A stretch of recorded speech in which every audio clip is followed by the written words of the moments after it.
Hello, everyone. Welcome to the finale, episode 3 of our Justice League Unlimited mini series, One More Hero. I am your editor, Arclightcourt. I am the page turner. I am the little reminder text box in the top of the panels of what powers do, what things are happening around them, and also all of the bad things going to happen to these heroes tonight.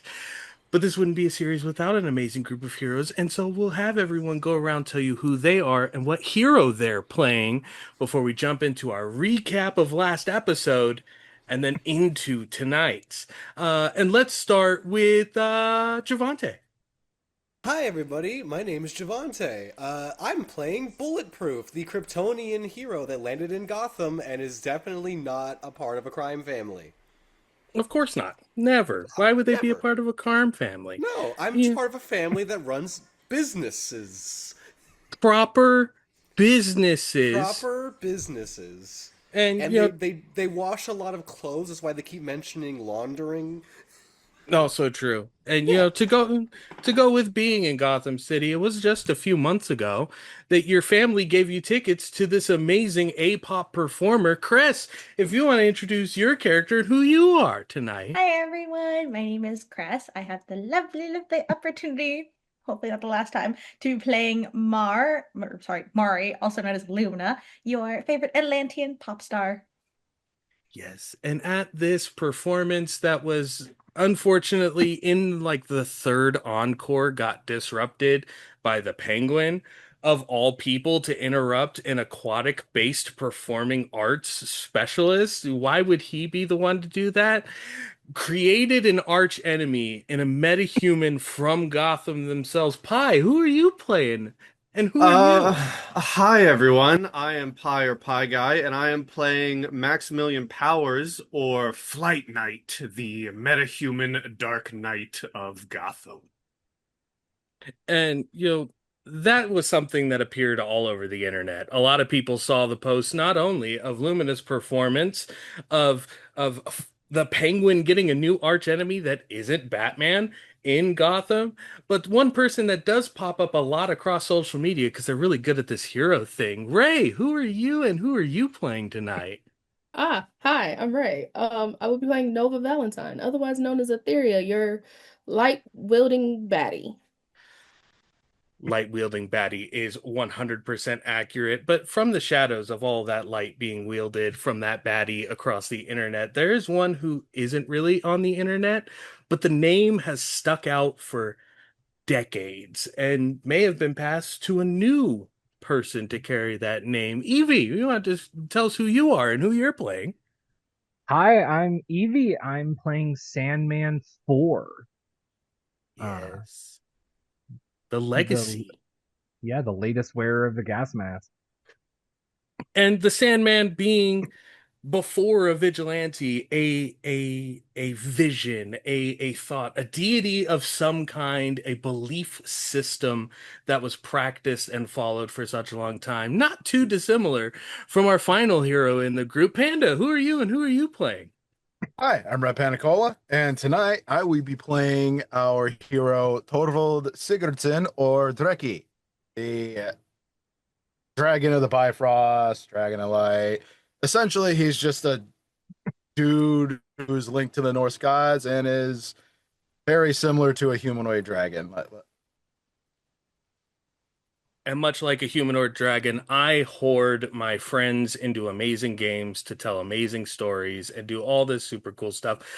But this one in particular wouldn't be possible without the amazing people over at D20 Culture. If you use exclamation mark JLU, you can find a link to the Game Founded website where you can sign up to follow the Justice League Unlimited TTRPG before its release, fingers crossed for July 21st.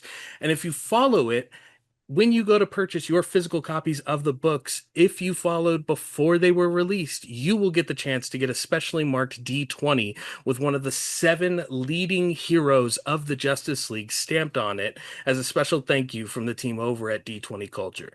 Thank you guys for sponsoring. We appreciate that. And at DC Comics, thanks for the affiliation to allow us to be able to tell cool stories with all of these amazing heroes. And with that, we'll jump into tonight's episode.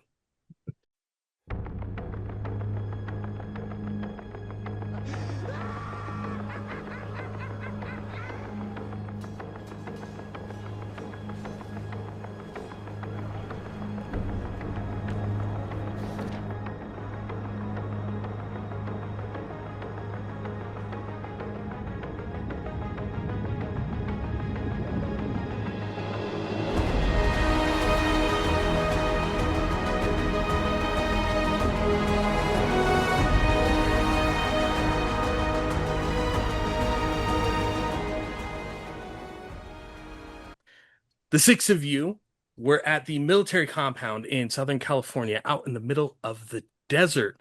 The test had just been set up. Your observers being Green Arrow and Hawkman, and your proctors for the test in Wonder Girl, Arsenal, Garth or Aqualad, and Nightwing.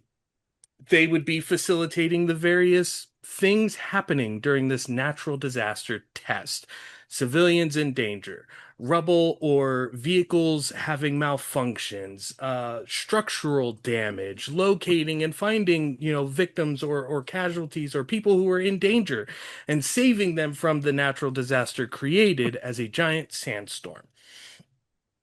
Sandman leapt into action first in initiative of that run, shot a grappling hook through a window, narrowly missing the civilians, which were revealed to be mannequins with like ballistic gel in the torso and a voice box on the throat where it could be tapped to signal that they have been saved. Uh, Bulletproof and Flight Night then moved directly to the end of the street, getting ready to stand firm, do something to prevent this sandstorm from doing as much damage to the rest of this small area that you guys were all in. Dreki, transformed, rushed with super speed into the building at the far end closest to the sandstorm and found a handful of civilians inside and Wonder Girl, who, in the midst of trying to gather all of the mannequins and show that they were saved, was able to pull one just out of range, and ask the question of Dreki, what do you do when you have only so much time to think? When you only have so much time to act, to respond? How do you save these people? And the combined wonderful capabilities of the ship known as Lightwave in our AU headcanon, of Aetheria and Lumina, with some hydromancy, some light manipulation, and force fields, were able to get to the building at the far end away from the sandstorm, set a protective layer over some civilians that were inside there to prevent them from being electrocuted, from destabilized material and structures, as Dick Grayson or Nightwing laid like a pretty French girl on the conveyor belt at the checkout stand and threw a stun baton into the ground. Unfortunately, in attempting to, further maneuver through the space, a bit of that force field was removed from the ground, to create elevated platforms for someone to walk across, and that electricity unfortunately did travel across the water to the mannequins, disabling the voice boxes. But some quick thinking in character, maybe not out of character, to deionize the water and stop the travel of electricity across it, was able to thwart and disable that testing aspect of this moment, and was said that these civilians were still, in fact, saved. During this time, we had Bulletproof and Flight Night ready for this sandstorm coming in, and Flight Night said, "That's a Kryptonian, I'll just stand behind them." And with Bulletproof taking the brunt of this sandstorm, was able to cause the winds to disperse and sweep to the left and right, just in time for Arsenal to have fired a drilling bolt into the side of a vehicle, which caused a small explosion, a handful of bricks to be thrown directly at the back of Flight Knight's head, before Sandman was able to locate exactly where Arsenal's little palace of operation was stored on the second or third floor across the street from her, and knocked him out entirely, manipulating some sleeping gas into the space. During this time, the rest of the proctors of this said, You completed the test. Great job. Now we just have to check in with the observers. And everyone looked up to see the observers were not on the observation deck. Though the test was passed and succeeded, something was wrong. Flight Knight, from a position higher up, was able to focus and look out past the desert sands, where a force field that once protected the outside and inside world from the things going on was disabled. Two large mechanical, seemingly humanoid creatures bounding their way forward, and another smaller humanoid shape riding what looked to be a key of some kind directly towards them. And further back, where our heroes could not see, were orbs of some kind, translucent in energy, using the same force field technology, holding both Hawkman and Green Arrow inside. All of you were given the opportunity to set up, to prepare, because you know that this attack is incoming. They may not be aware of how many and who all are here. So this works to your benefit. With all of that said, there's one person in this group who has a plot point that they are able to use, which will give me an editor's point. But all of you, mechanically speaking, will have used a plot point leading up to this. So, Bulletproof, what are you doing leading up to the beginning of initiative for what is going to happen?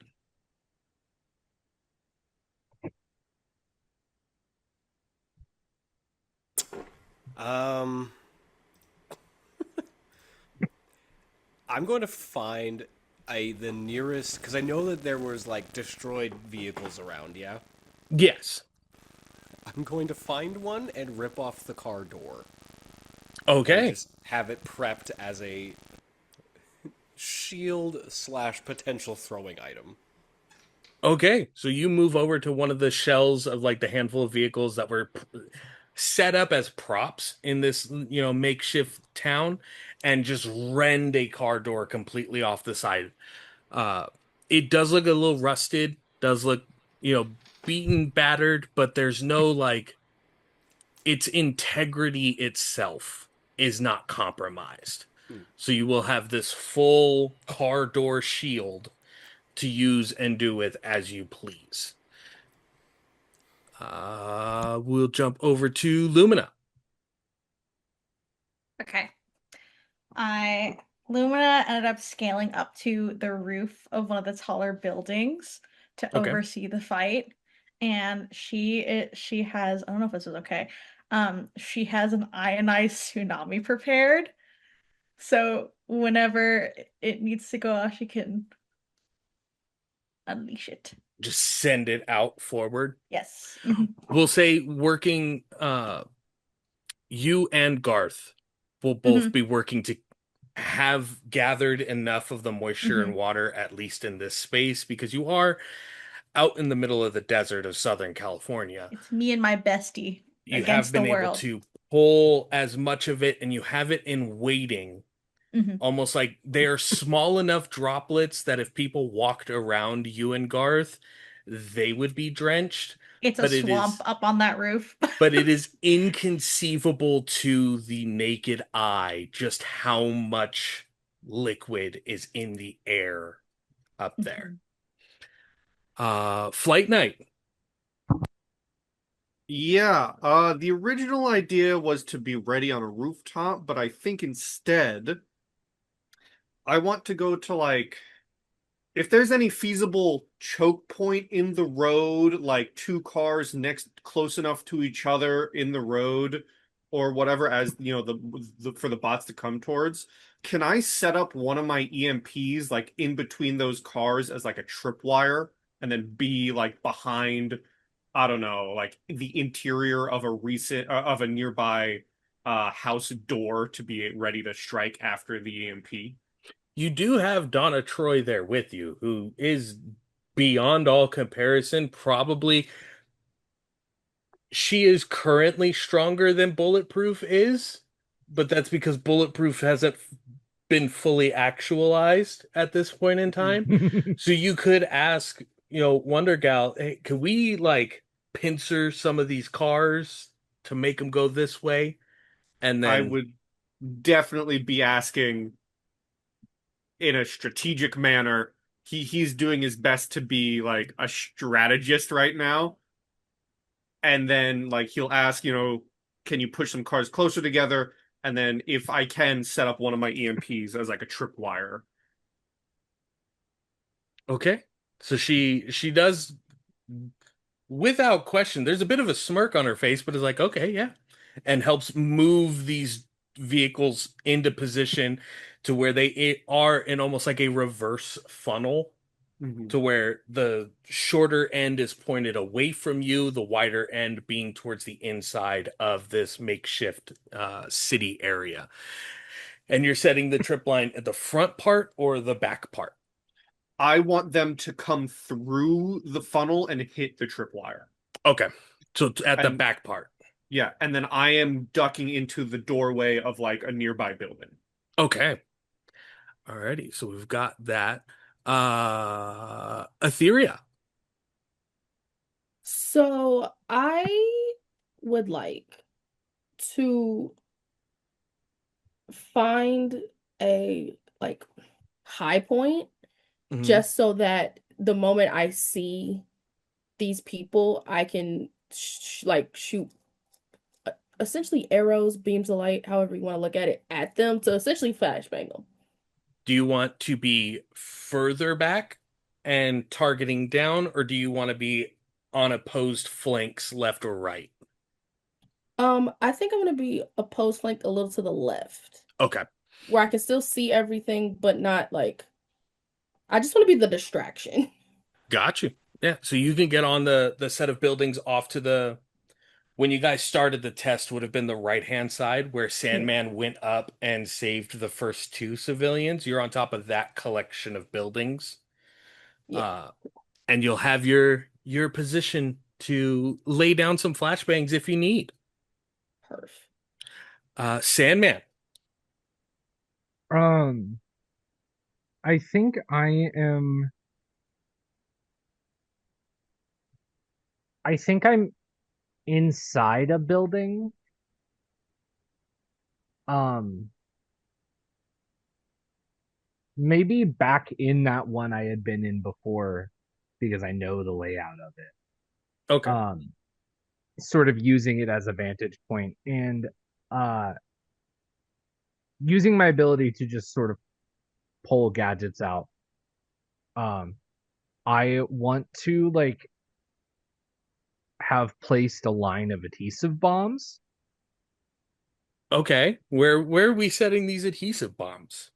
I th- I feel like either bef- I feel like after the EMPs maybe because if the EMPs don't stop them, it'll make it harder for them to resist the the adhesive, right?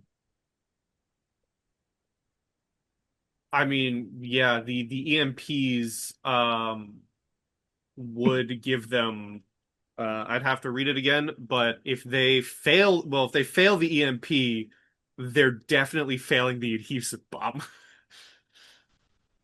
Uh Or I can put my stuff, or I can put the adhesives in front as kind of a first wave. See what we can do to them. I'm good with either because it's either the adhesive bombs stick them in place, the EMPs shut them down. So it's do we want the potential to shut them down first and then stick them, or stick them Yeah. first and then I feel like maybe this is just a conversation between both detectives inside this building. Um, Yeah, any conversations you guys want to have leading up to this. This is all just leading up to until they are within what is considered far range of the small Yeah. town. If I they're having this conversation and it's loud enough to overhear, I do have a suggestion to help Hmm. because My idea is to set up to either, if they're gonna do the funnel, to bottleneck them to make force them into a small place, and there's a tripwire for EMPs. I intend to set up on the side to either do a brutal blast on both, or run at them and shove them both into the building across next to it. And if they're both hit with EMPs, or even one of them get launched into that building, and then the adhesive bombs can go off to make them stay down, Yeah. or at Yeah, least give them some sort of difficulty inside if they're still functioning. That I just feel like having the first bomb into the second bomb might be a bit better, because if the EMP doesn't work, then they're just here. But if the EMP doesn't work, EMP first, and then they might get stuck in that funnel. Do we have Yeah. comms on by chance? Yes. So you can still talk. Lumina's wave can push people back. Because consider the shifting of sand and all that. They're on sand. The wave can also, if they get too close, can shove them back. So we could have both bombs in the funnel, and then Lumina and Dreki be ready to push if needed. Because Lumina Yeah. should be used as a failsafe. So you guys can focus on prioritizing the attack. Whereas I also may not be doing the voice, but fully imagine the Batman voice right now. Because I feel like if one bomb doesn't work, having the second bomb would be very useful. Like if the EMPs don't work, having the adhesive bombs in the funnel as the backup. Yeah. Yeah. Yeah, I'll set the adhesives after the EMPs. Okay. Secondary question, because this would only take a brief moment of your time, in all honesty. Did you wake up Arsenal, I didn't. or is he still knocked out from your sleeping gas, Sandman? Because you're the only one in the group who knows how that works. Well, he did apologize for throwing a brick at me at the end of last session. Is he already awake? I think one of the Titans might have woken him up. We'll go with one of the Titans woke them up. I think it was Donna. Yeah, I think it was Donna. Yeah. Just wanted to double check here that we weren't leaving poor No. Arsenal just passed out, handcuffed in a room somewhere. And then he wakes up and he's like, "What happened, guys?" We're like, "You missed the whole fight, dude." You got hit by a brick. They got him. All right, so Sandman, you're setting the sticky bombs to be after the EMP as a next. If this fails, this happens, but even if this succeeds, this can still happen as well. Yeah. Got it. Dreki. I think at this point, it becomes more of a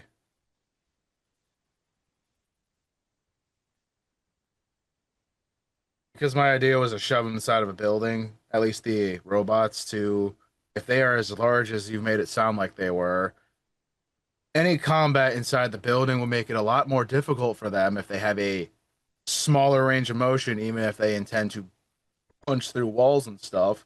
It still makes it harder for them to hit people when they have to go through something first. However, in this case, if we are essentially setting up the funnel as, for lack of better term, the kills. Honestly, robots, it's not murder. Where we can't kill. No, like I said, lack of better term. I know it's not what that is. Plus, they're automatons. Doesn't count. What murder?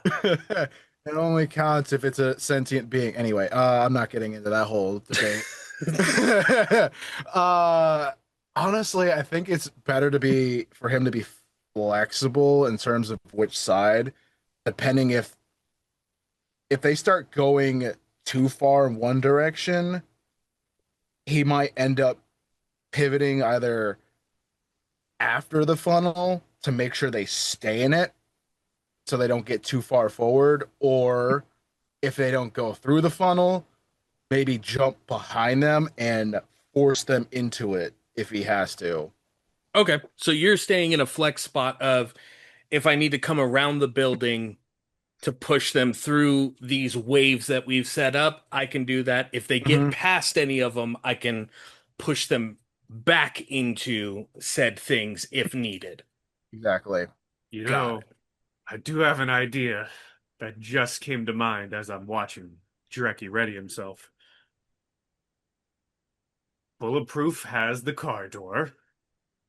Dreki, you're also pretty big. The bombs go off. Sandwich them.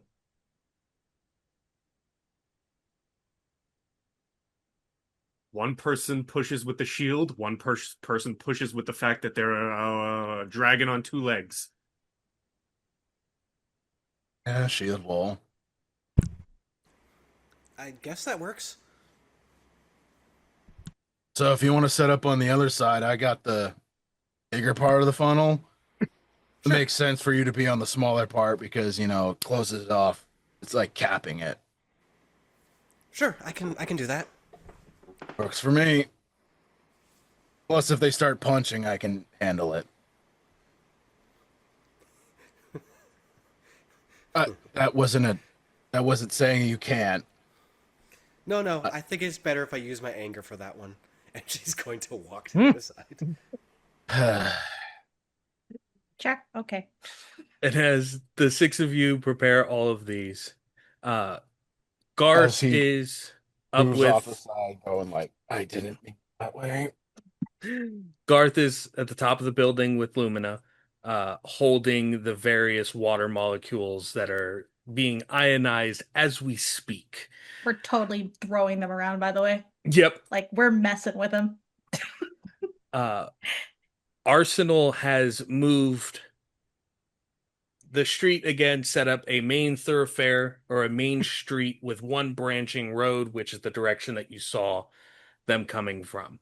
Arsenal has moved through this road, and at various points, you see him remove like a small, almost like a small quiver with a metal base in it, the bolts sticking out of the side of him, and he's connecting it to the side of random buildings in various positions. He's taken two knives and has set them into the into the tires of one of the cars where it's like leaned over. So two knives are set in position there. He is strategically placed his arsenal all up and down this street in various positions for him to reach, roll to, jump to, grab, call upon, and have access to by any means necessary. Roy Wick. Uh, I don't have a pencil. Nightwing is inside of the building that Lumina and Garth are positioned at the top of. And he has removed a pane of glass from the window, similar to what Arsenal did earlier, to have a clear line of sight in the direction that everything is moving towards, uh, or moving towards all of you from. And Donna Troy is standing in the middle of the street, in the middle of that cross point, just waiting. She hasn't she is positioned in a way that you couldn't look in one direction and see like the trip line next to her ankles, or if you're looking from over here, you can see where the various grenades are set up. She's ahead of all of that. Like waiting for them to show up so she can just throw them herself into all of this. Because the robots definitely aren't the problem. Whatever's riding the key like surfboard is the problem, and that's who she wants to talk with. Mostly. Talking is a relative term. Uh, but for all of that taken into consideration, at this point, everyone would roll for initiative. But because you have had the time to prepare, all of the players have agreed on an initiative order that has already been built. So at the top of initiative is Sandman, followed by Flight Knight, Dreki, then Bulletproof, Aetheria, and then Lumina. That is the initiative order of our heroes. Now, this is not a rescue sequence, so there is not a doomsday clock in play that you are aware of. What I will say is there is a doomsday clock in play, but you will not know what position or what place it is in because you do not know where Hawkman and Green Arrow currently are. I will get my dice out for it. Make sure that it doesn't pass in front of the camera so none of you can see what dice it is that I'm pulling out to use. And we will set it at 1.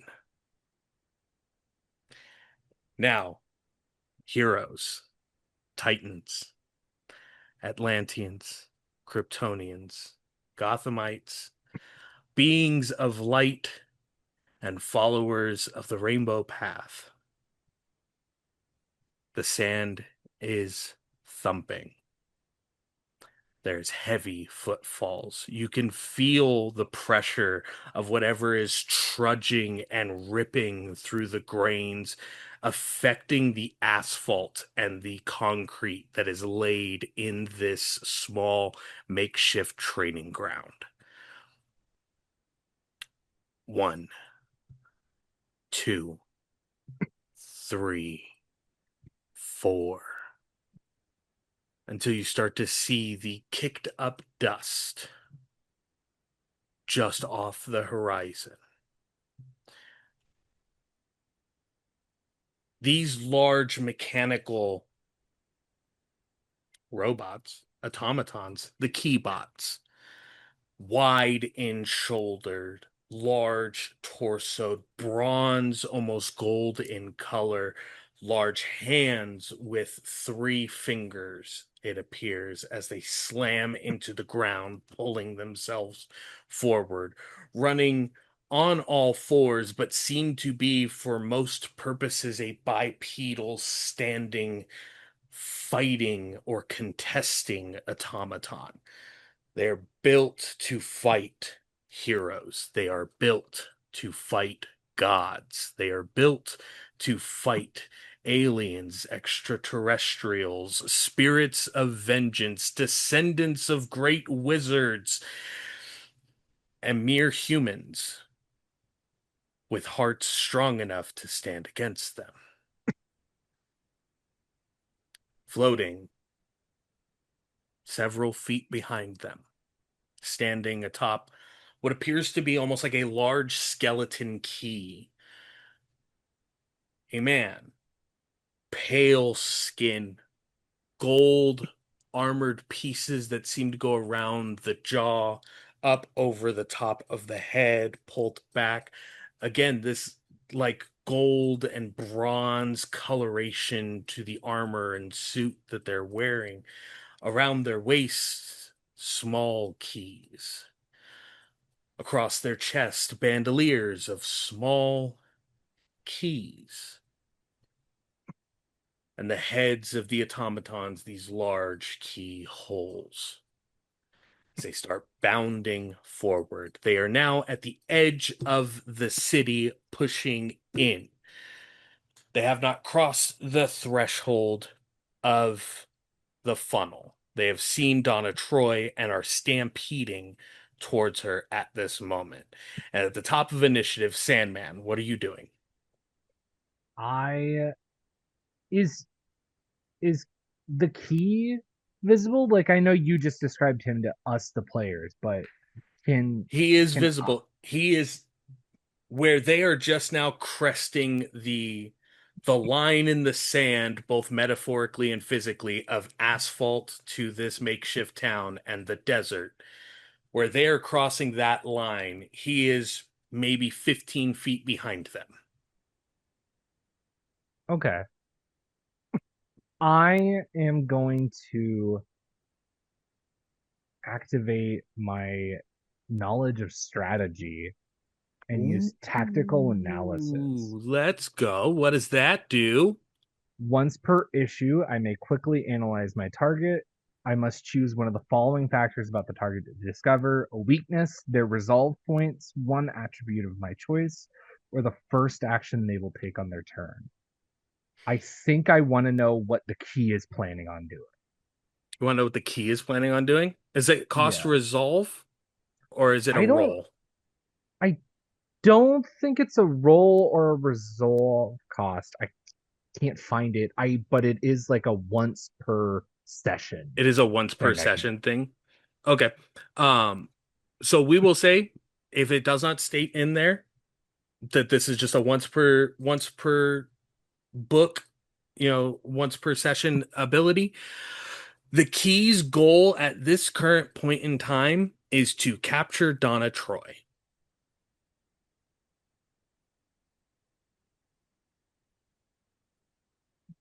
Okay.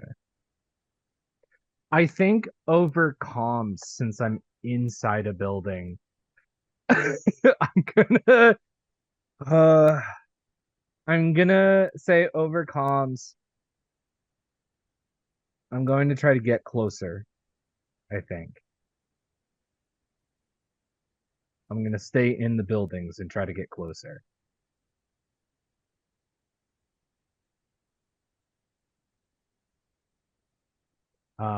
And then yeah, I'm gonna attempt to like duck in and out of buildings like one at a time. So that Okay. they don't so that I'm You're trying to not stealthily move in a position, in an the sort of advantageous equation, position. Yeah. I'm Okay. trying to get closer because I think like using tactical analysis there's something off. Do you have stealth as one of your abilities? I have subterfuge as a knowledge. Let's take subterfuge then. This will be a tension 18 test. So D20 plus agility plus subterfuge. Okay. And subterfuge, Well, subterfuge has just gives you two, right? bonuses. When you make agility tests to sneak around, you gain advantage. Oh, okay. Cool. Okay, so you'll have advantage plus your agility. Okay. So my agility is a 6. So I really only need a 12 or higher to not bungle this. Mm-hmm. Okay. Thank God that's an advantage. Okay. 15 plus 6 is a 21. 21. There we go. My first roll was a 6. That would have been Ugh. fun. Okay, so that is a success. So you are able to, from the initial building that you were in, looking out, seeing the key bots begin the cross into this testing city. Looking at the key, you could see that he is focused intently on Donna Troy, but it isn't in a like hostile or fearful or worried or concerned factor. He seems above himself. He's already proven to himself that he is going to accomplish what he has set out to do. There's already an arrogance to it that is belayed his intentions to you. And in that moment, you are able to move from that building out around and through the other. Would you like to be nearby Dick? Would you like to be nearby Nightwing? Because he is in position above and in the center building looking down that street that they're coming down. 30 Yeah. years of age I am. Just Yeah. Yeah. You know, I'd love to be in close proximity. Absolutely. Say his name. Finish that sentence. It's okay. It's okay. I know what you mean. I know what you mean. Sandman is blushing on this floor next to the greatest detectives, self-titled greatest detectives right hand that is Nightwing. And you can see that Nightwing is there is almost a for having an avionic based name, there is like a feline predator aggressiveness in his eyes at this point in time. Like he is leaned as close to the ground, looking out through the bottom of the window, keeping eyes to everything. We have all seen what Nightwing looks like from behind, thanks to the various artists of DC Comics. This would make for an amazing action shot, or at least a glamour shot The whole dang of bakery. Nightwing. But there is a violence in his posture and in his face that you haven't seen or even heard mentioned by others in Mhm. any conversation. You still have one more action. Um,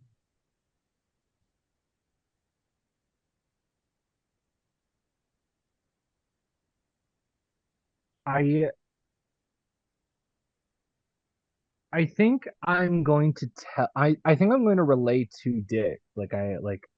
I'm going to lean next to him to sort of try to like align like where he's looking exactly to be able to back him up on that. And then just go. The key is hardwired on Donna.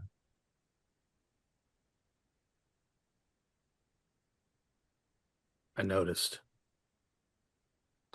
It's not going to happen. And he acknowledges you there. He is responding, but there is not a shift in his position to what he's saying. I mean, the rest of Sandman's action is just going to be spent being like, what it feels like to talk to Batman. Just mentally. Up next, Flight Night. Yeah. Am I on the opposite side of the street from Nightwing and them, or am I on the same? You're on the same side. Okay. I I also want to get closer to the key. I'm going to attempt to follow Sandman. However, I'm going to cover my own tracks the best way a bat does, and firstly, I'm going to throw a smoke bomb. You throw a smoke bomb. All And right. I'm going to use that to cover my darting of between Give me buildings that to get stealth roll. closer. I would love to.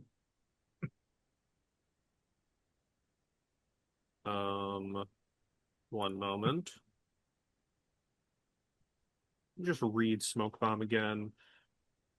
Also, for all of our viewers, please feel free to draw any art that you have in mind, similar to Nightwing, prone in this almost panther-like position, and Sandman leaned next to him, like, so, donuts? It's like when I'm there with my cat when she's watching birds. So Yes. smoke bombs, any target within a close zone of where I threw it, I'm throwing it as far as I can to cover myself. Mm-hmm. Suffer a -3 on any rolls that require sight. So if they're trying Got to it. see me, they have negatives on their attempt to see me. Got it. Let me roll my agility. This will also still be a tension 18. 25 on my Joker die. Let's go.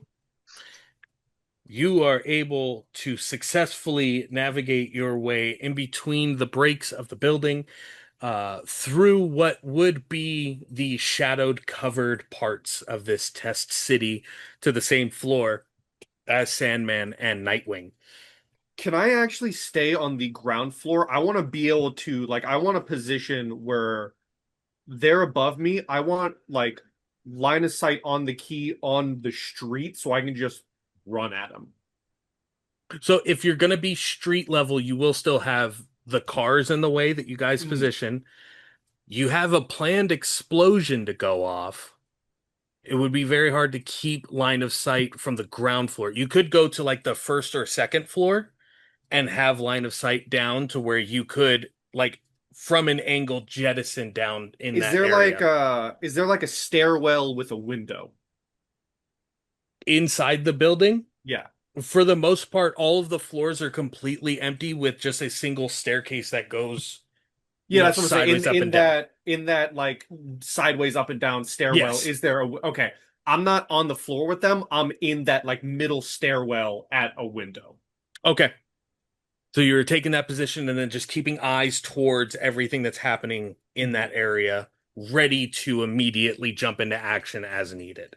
Yes, and uh for just to say, because I never said it last session, I never said he sheathed his sword. That massive blade he still has out. It's been out, it's been at the ready. He's ready. All right. So Flight Knight's massive blade is drawn in the back room behind Sandman and Nightwing, hiding in the staircase, waiting for the first action to occur. We now move to the keybots. The two keybots are going to press forward. They only see Donna Troy outside. The successful stealth checks that were had, they are not aware of the movements of Sandman or Flight Knight. But they are ready to immediately go and attack Donna Troy.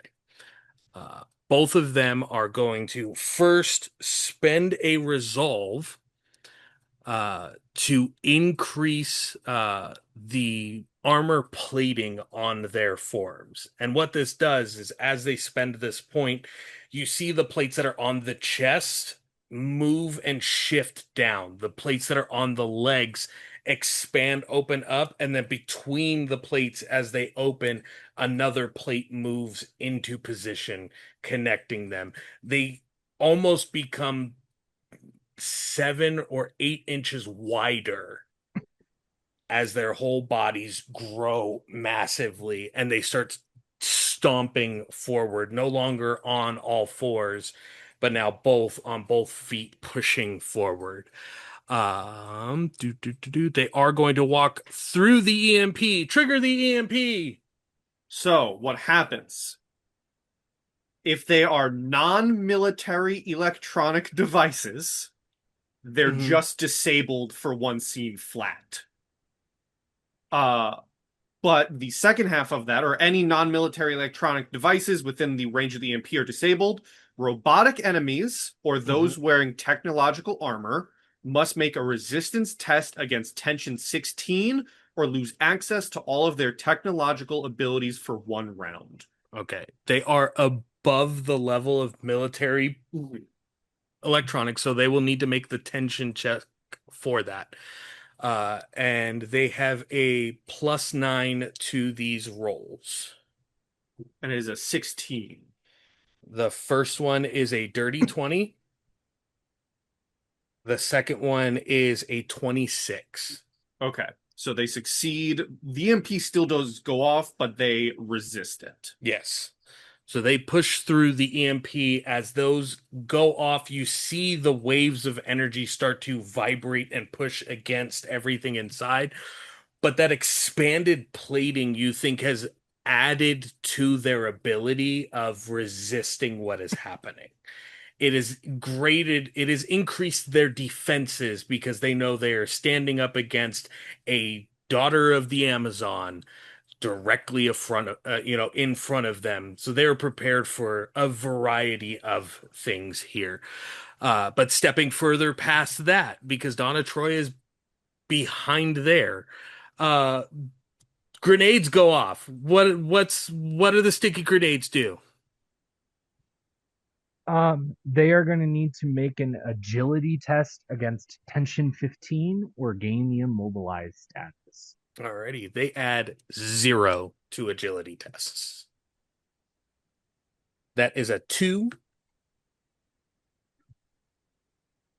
and that is a natural 1. So the EMPs may not have been able to stop them in that moment, but these sticky grenades go off, and the concussive force is this like wrapping them in like dense fire foam or some gelatin of some kind? How is this holding them in place?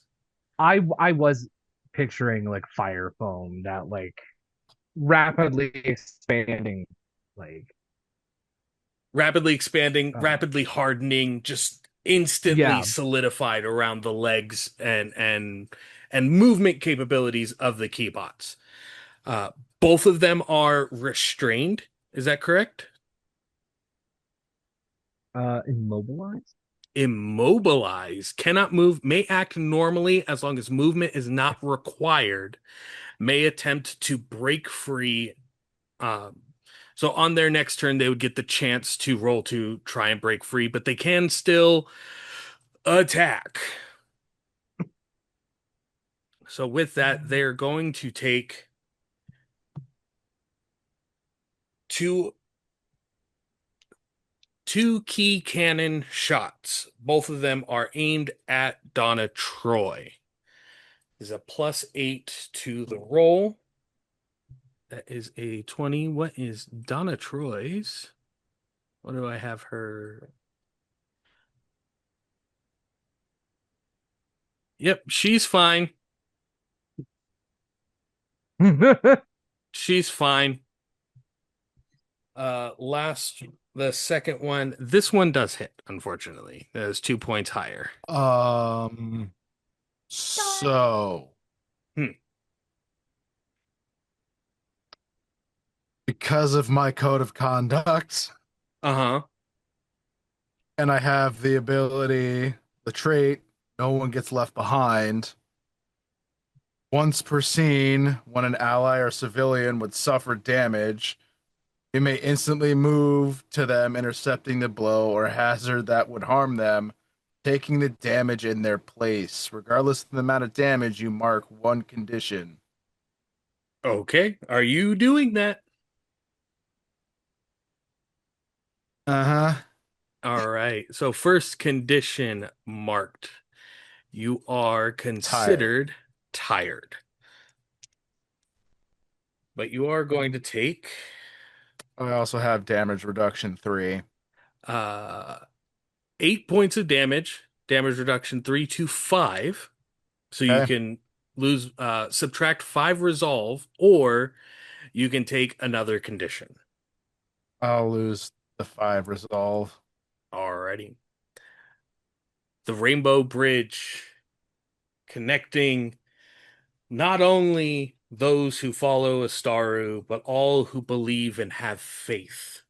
It doesn't need to be in our gods, but a belief in something greater than yourself, something more than who you are, propels Dreki through the streets in front of Donna Troy as one of the Keybot's beams from the head fires forward. And in a moment, Aetheria, you see when this beam connects with Donna Troy that it would send her through the entire building behind her, like into the desert past this small makeshift test town. And now Dreki is there, and Dreki takes the beam directly to his chest. There is an energy surge over the top. Some of the scales to your draconic form, they look like they're molting. Not all of them, not the whole area that was hit, but in the centermost position, it's like they've It's like they've gotten older. Can't take too many of those. And with that, ends the Keybot's turns. Dreki, it is now your turn. Cool. Um, Knowing that, has the key gotten into the funnel as well? Or is he still outside of it on his surf thing? He is still standing on the floating key. But is he inside our funnel area where the bots are now? No, he is still Okay. outside of that area. Gotcha. Um, hmm. You got two immobilized bots to wail on. I do. I very much do. Well, then I think what I want to do, although actually I might ruin the immobilization. So, and since there's no civilians to have to protect, yeah, I kind of can just wail on them. So, he's going to do that. He's just going to go up to them and start to beat on them. Let's Um, go. So so uh I believe that's using your super potency. speed, you can get right next to them without Mm-hmm. having to use an action at all. So you have three actions. Are you using all three to just pummel these two? Yeah. Alrighty, go for it. Their defense is 22 currently. Okay. I believe I attack with potency or accuracy. Potency. Going for straight power, so I believe it's potency. Yep.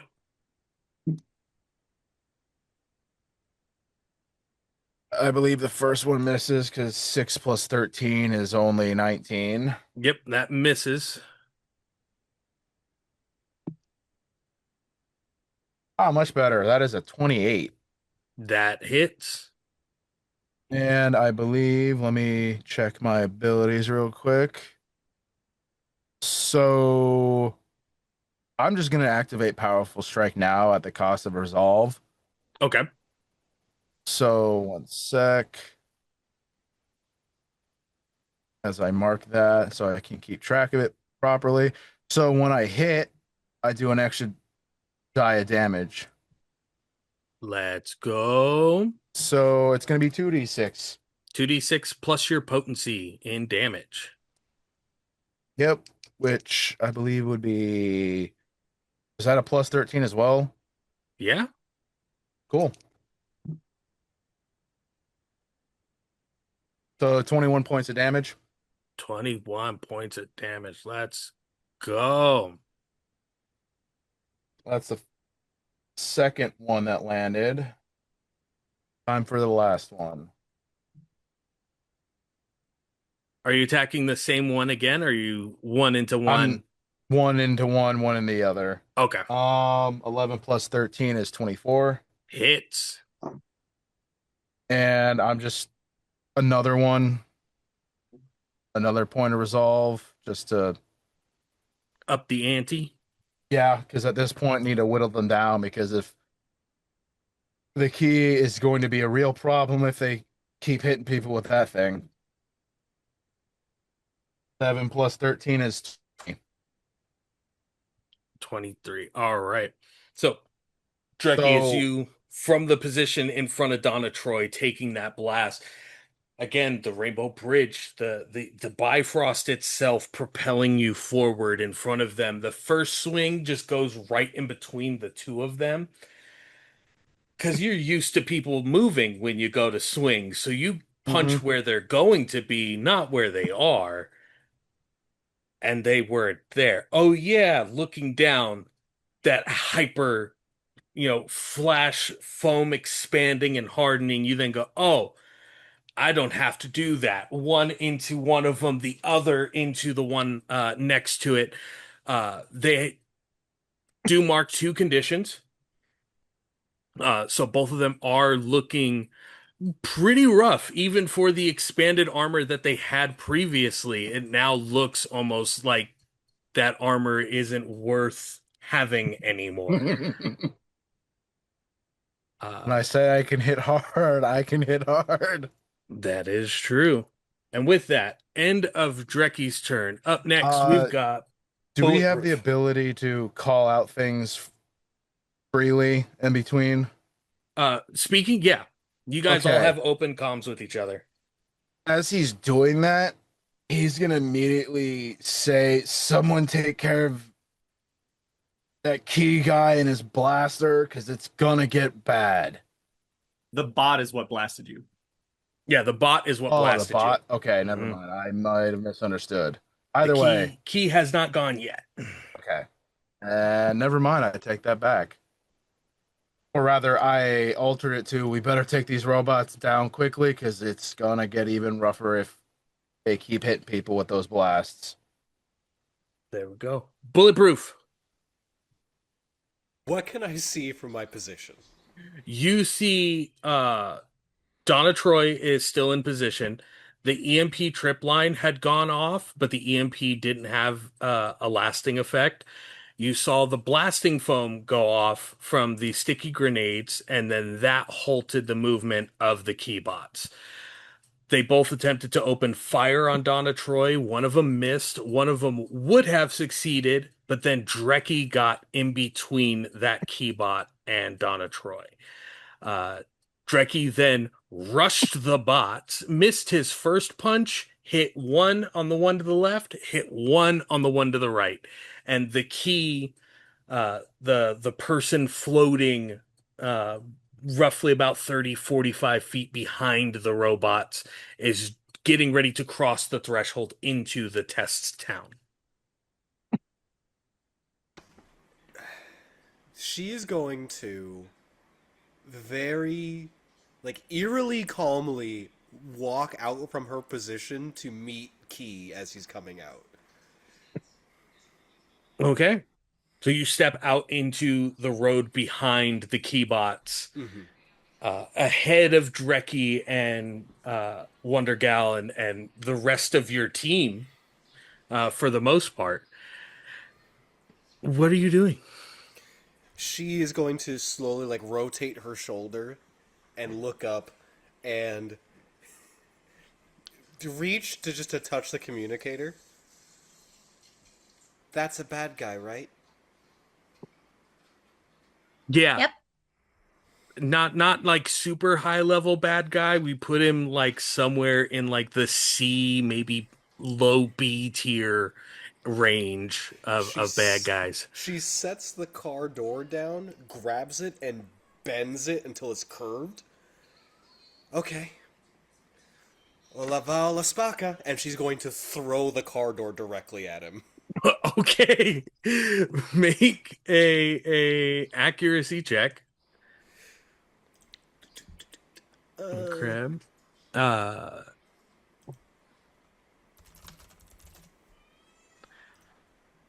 so this is the key's defense currently is a 20. Oh no. How does a 20 sound on my end? I rolled a natural 20. Oh, a natural 20? Yeah. What is it plus your Plus, so 23 total. 23 total? Okay. So that is a what is the word that they use? Specific, that is a heroic success. So with that, you have super strength, right? Yes, she does. Okay. What is your damage? What is your damage die for super strength? My damage die is, I believe it's a D8. But let me make sure. I'd like to imagine that like mid throw Sandman just comes over the communicator and is like, remember not to kill him.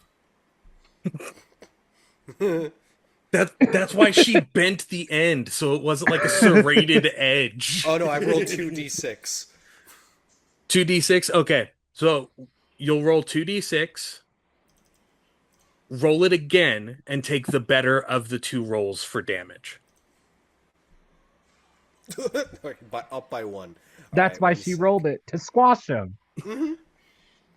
Um, so that's gonna be an 8 damage total. 8 damage total. Okay, he does have damage reduction 3, so it goes to 5. He'll take the 5 to his resolve. All right. You hurl this car door, and you see as it's spinning towards him, the keys that are on bandoliers across his chest and around his waist, they all start to vibrate and raise forward. And it looks like he was trying to create a force field around himself. It wasn't fast enough. He made a force field around himself as he got hit with the car door.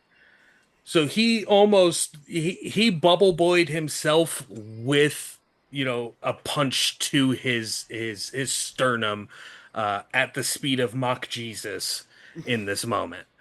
But he is not removed from the floating key.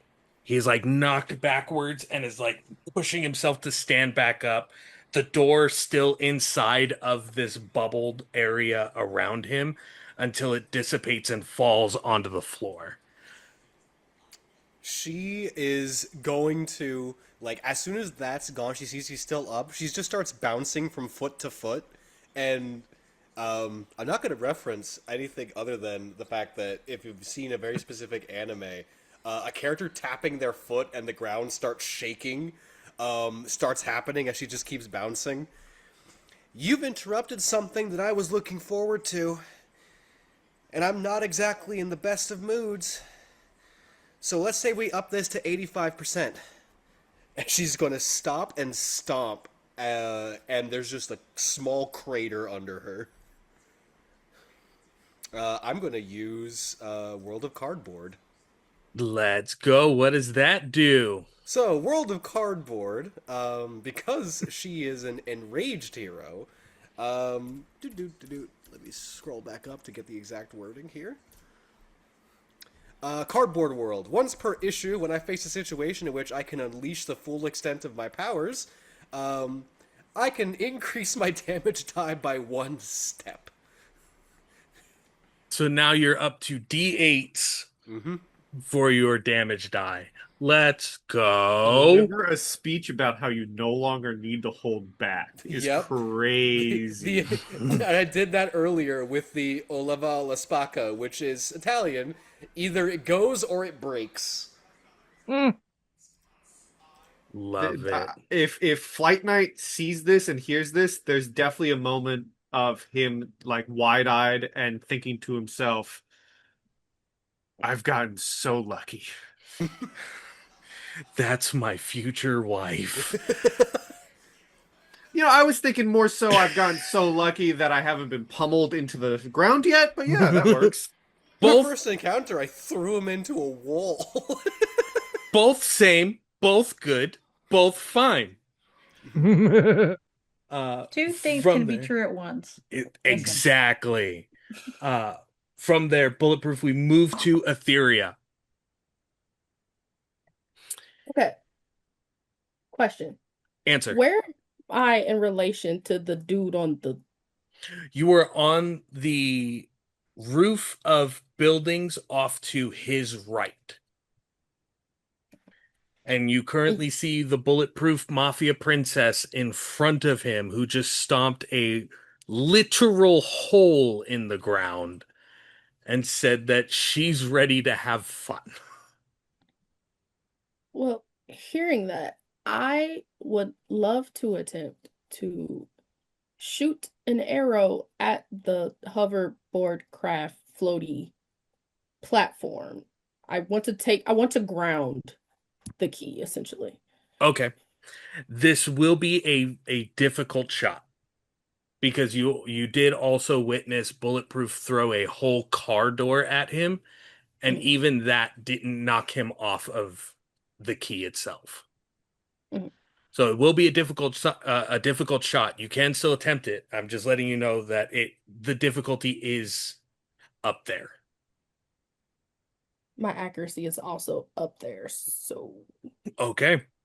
So if you're going to make the attempt on it, what is his tension for this? This is going to be a tension 25. okay, that's doable. That's I would like the It's world not to know. impossible. No, I would like the world to know. I have to nat 20 this It's not impossible. because my accuracy is a 6. So You need a 19. I need a minimum of 19. It's fine. And that's a 19. There we go. You succeed. Now, Aetheria, everyone for the most part, at least leading up to this moment, has only seen you use your powers in a defensive or responsive manner. What does it look like when Aetheria decides to genuinely attack someone with her powers? So Aetheria's whole stick is she will blind a person and kind of subdue a person that way. But when she chooses to use her bow and arrow, her bow is empty. She has no quiver, but as she draws back, the arrow forms of just pure light. And she kind of nonchalantly just kind of tilts her head a little bit just to release it because she knows how good she is, and she just watches this arrow fly. So you might just see this what could look like a lightning bolt in the middle of daylight just As this energy, this light, given full structure and form, percussive nature and power, connects with the edge of the vehicle, the key that the key is floating on. Something about the energy that you're using to attack has disrupted the mag connective boots that he has, connecting him to the key at his feet. And you watch the key get pushed directly into the ground with his feet still a few inches off of the ground. He has to make a quick save here. Don't mind this. I am gonna mind it though.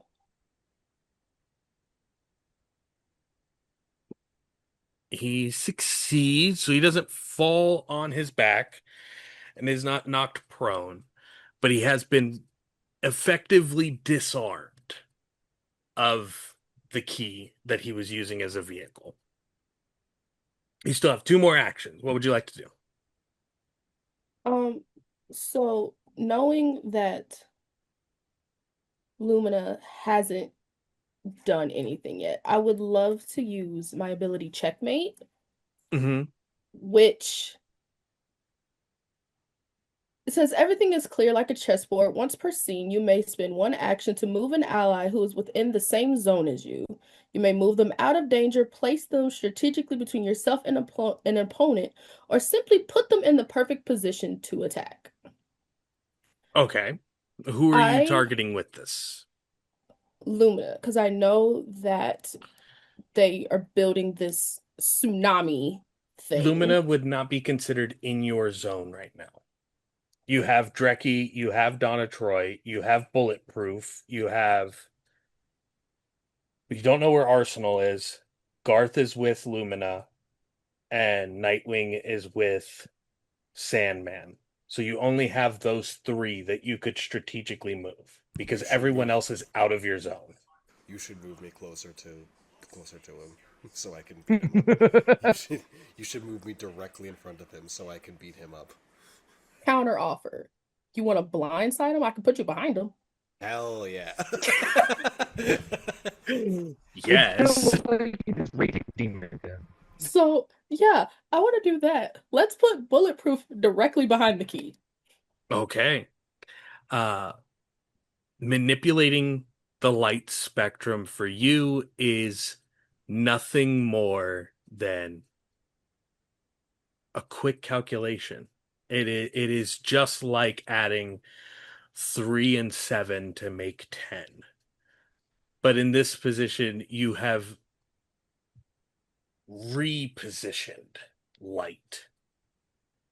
You have moved someone at a subatomic level through the lines of light itself and restructured Bulletproof entirely behind the key without him knowing or being aware of it at all. Unless Bulletproof decides to continue tap dancing and making micro craters with each step. I think Aetheria is gonna get on comms and be like, "Hey, Bulletproof, stand still." There is the most predatory smile on her face right now. Just don't move. And with that, Bulletproof is now behind the key. It is now the key's turn.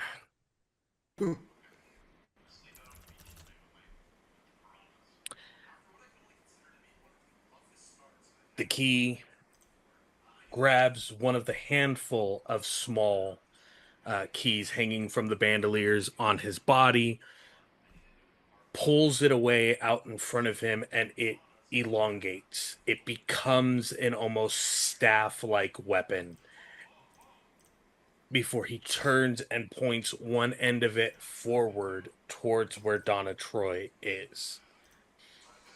Paying no mind to Dreki, paying no mind to whoever shot his hoverboard from under his feet. He is focused. There is a goal in mind. There's now going to be a check against Donna Troy's defenses.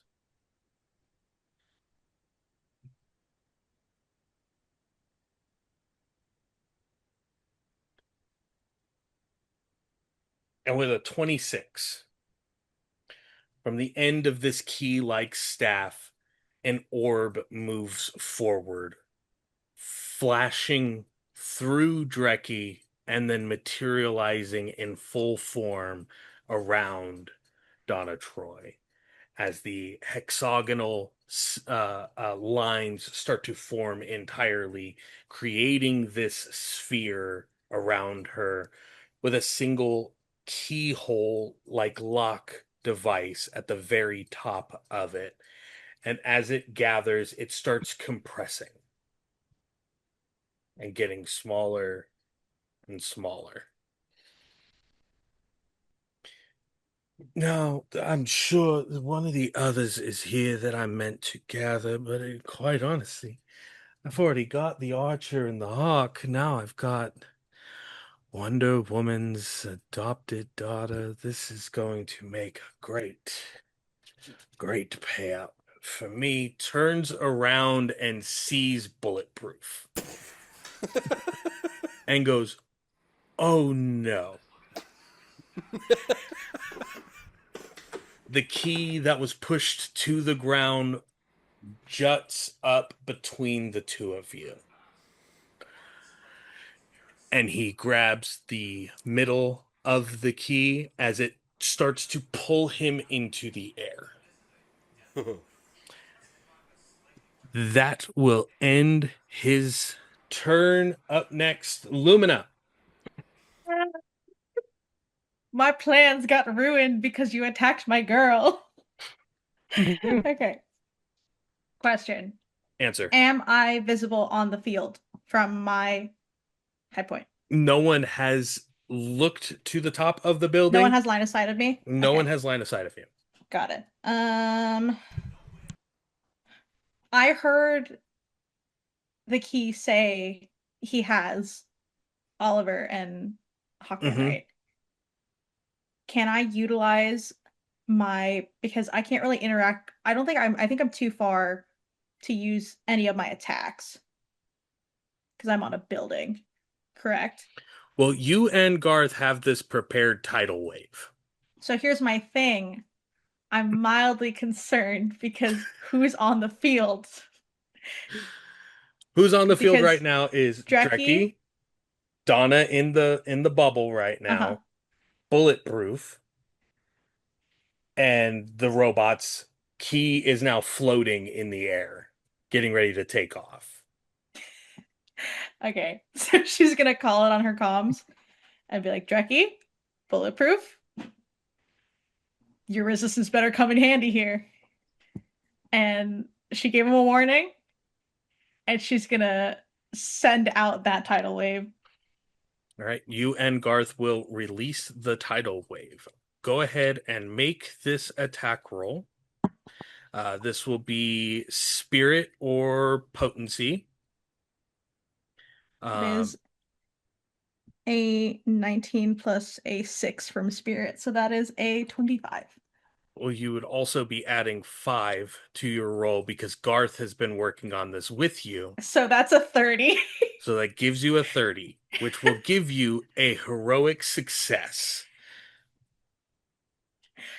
Would that also be a splash page? That is what heroic success, splash page, all of that, all the same. Okay.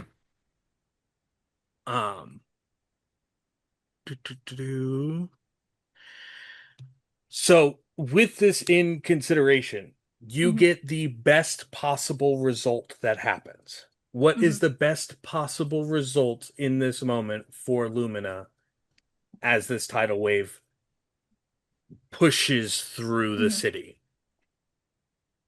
How many can it be as extensive as I want in terms of best possible? It is Or will the you best possible Okay. result. Okay, first of all, Dreki and Bulletproof boat don't suffer from the electricity because they're Grounded. they're grounded. It knocks out the keybots and shorts them so that it cuts their power entirely, so they're completely immobilized and basically in shambles on the ground. All of Key's electronic weapons have also been disabled. I don't if I can disable Donna's shield as well, not shield, Donna's mechanism as well. You won't be That would able also to disable Okay. Key's stuff. Uh-huh.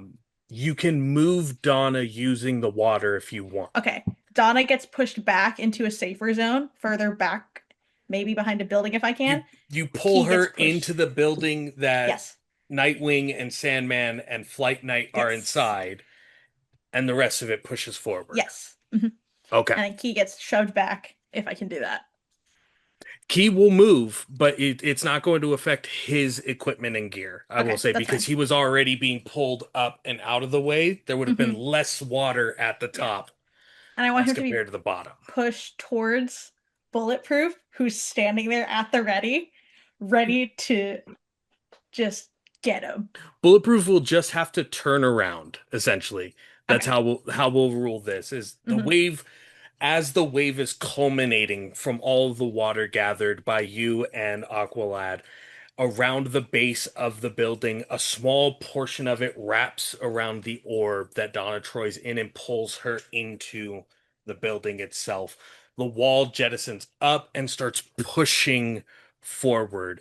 Your call out to Dreki and Bulletproof perfect enough. Dreki digging clawed feet into the ground, holds firm, and with his hands grabs into the chest of the keybots to keep them there as well. So whatever pressure, damage, hit they would take is right there. Bulletproof is already in a cardboard world as far as she's considered. So she's like, oh, say less. You're good. Points at Ballerina Toad dug into the ground up to her ankles until she is held in place and is just looking at the key as he's starting to float in the air. The water pushes over. You can feel the connection between the Atlantean magic, the ionized water, the damage that's being done. The robots are in shambles. There's still some life to them, but the most they could do is try and fight back at a later date. Right now, not really. The key is hit with the final cascading portion of the wall of water. And as that water hits his back, it does push him forward. Even going into the air, he comes down and his feet connect to the ground with his magnetic boots to keep him in place before he could turn back and attempt to jettison away again. That is phenomenal. You do still have 2 actions left. Okay. Okay, so he mentioned Ollie and Hawkman being captured somewhere. Can I use my water powers again to try and sense where they're at so I can gauge that? Yes, this will be a spirit test. Difficulty 23. Oh. Or tension 23. And that is a 13 plus a 6, it's only a 19. 19. Unfortunately, all of the liquid in the area was so focused and pulled for this attack that all you're gathering from trying to connect with it to reach out with that like water molecule echolocation from the previous episode, it's almost like a dead zone past the test town because you guys had pulled all of that water in. Got it. There's nothing to connect with outside of the test town for that check. Okay. So you got one more action if there's anything else you'd like to do. Can I head down from the building with Garth down to the lower floors? Start taking the stairs or just leap down? Am I able to leap down as an Atlantean? Do you want to try? Can I as try? An Atlantean? I'll try. You can I don't have my water try. power, so okay. All right, so this will be. Give me 1 second. I'll let you know here in just a moment. We'll call this plus agility if you're trying to land gracefully. If you're trying to just land and I don't care if my knees hurt, I don't care if I get that shocking pain through my shins, it'll be plus resistance. Okay. I'm gonna do agility. Okay. I'd rather not get hurt. So you are 12 stories up. This will be difficulty 18. There's a 12 and no, that's 12, but that's only 15.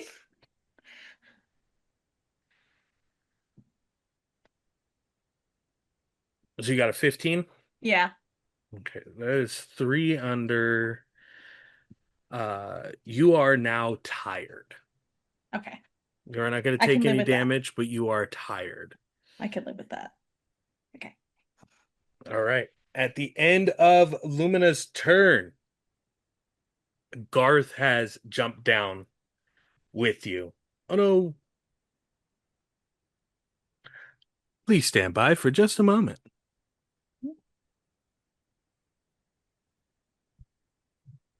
We lost an Evie. Oh no. Just random question. Random answer. On top of the building that like Sandman and all of them are in? No. Okay. No, you're in the building across the street from them. Okay. It'll be fixed in post. Y'all are putting me to work, huh? I did nothing.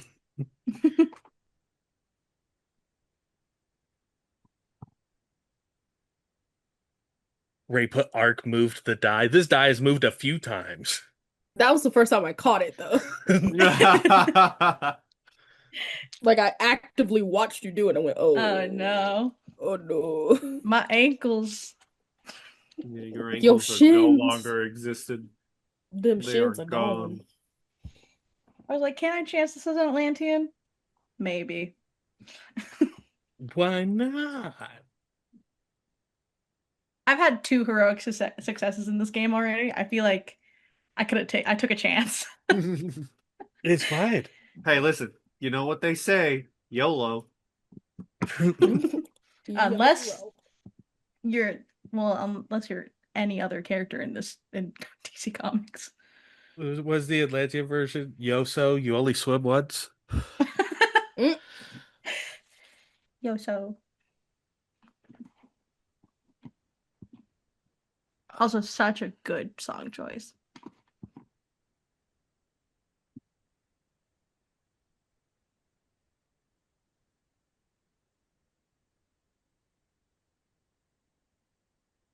I'm also so happy that song finally came out. They've been teasing it and talking about it for like the past 3 years. I know, right?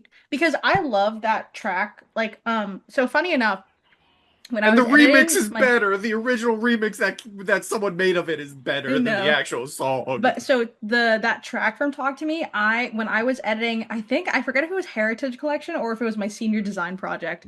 I listened to that for 8 hours straight, and it was my highest listened song on Spotify Wrapped because it just helped me lock in so much on whatever I was working on.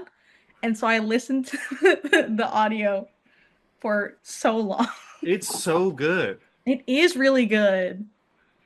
And then the final song came out, and I love it, but the remix is better. It's still underwhelming, yeah. The remix that was made for the song. It doesn't have the very specific bar that I like, which is the which I'll whatever. We know what the remix is, but for those of us that are keeping score, this is Overnight, which is what a great freaking song. Great song.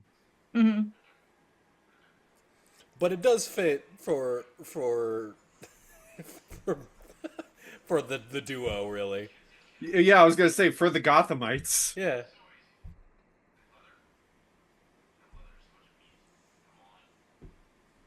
Oh, these are pretty. Ooh.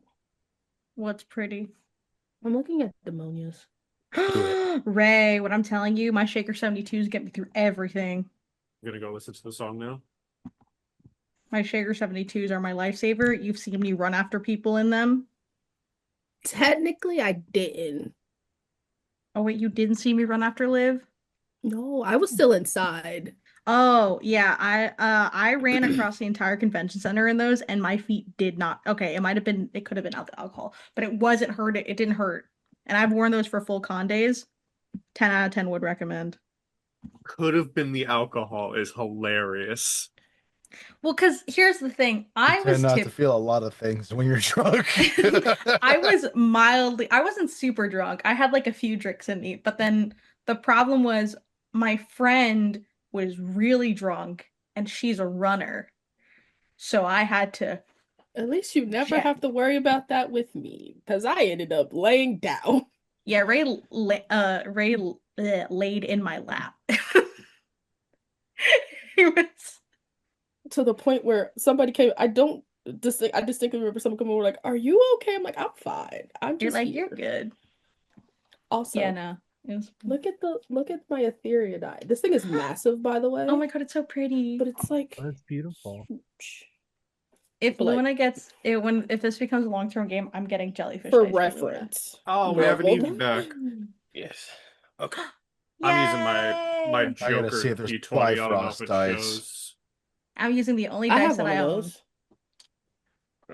So you have dark green and purple. I have bright green and purple. Everybody ready? Yep.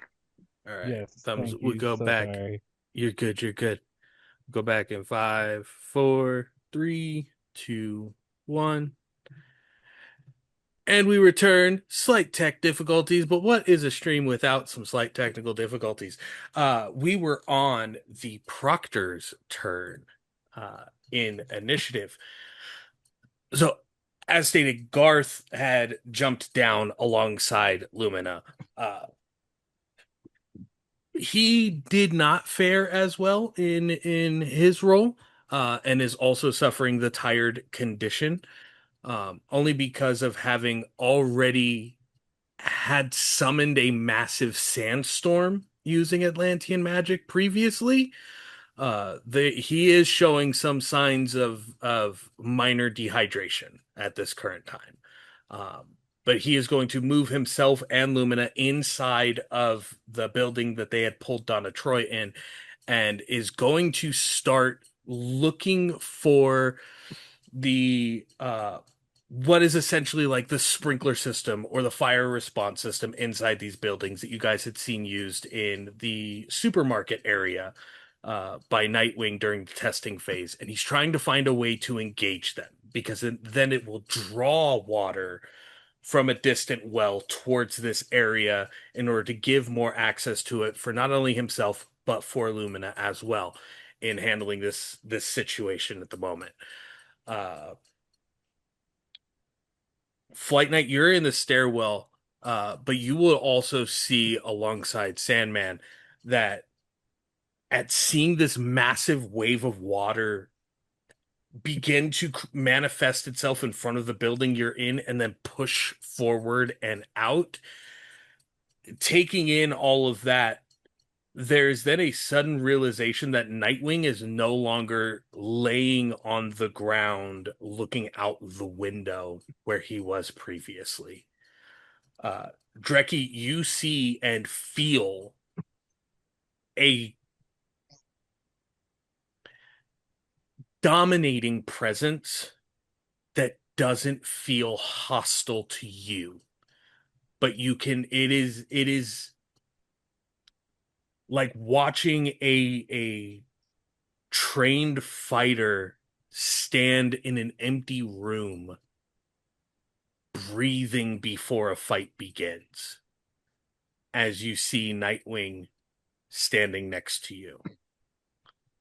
He places 2 discs in your hands, holding the bots that were in place. He slides 2 discs underneath the palms of your hand and says, "If they move, push them." And then starts heading forward. Donna is fighting as hard as she can.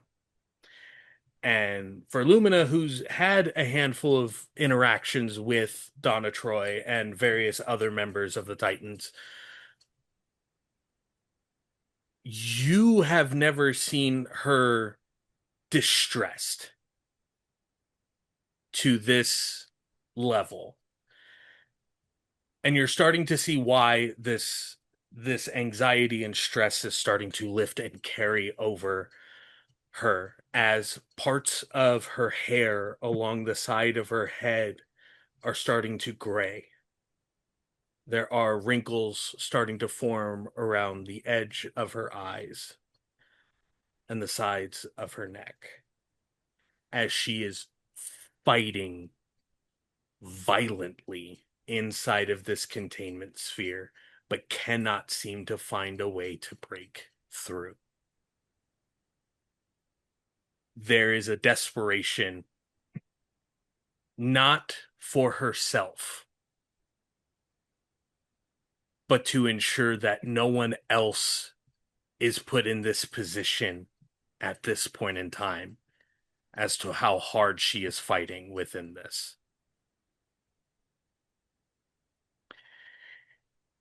And Aetheria,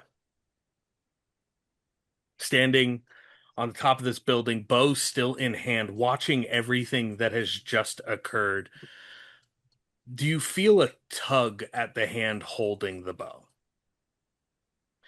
As standing next to you, you see Arsenal. If you just a minute, it'll just be a second, not even a minute, like less than that. It's not even, and it's already in his hand.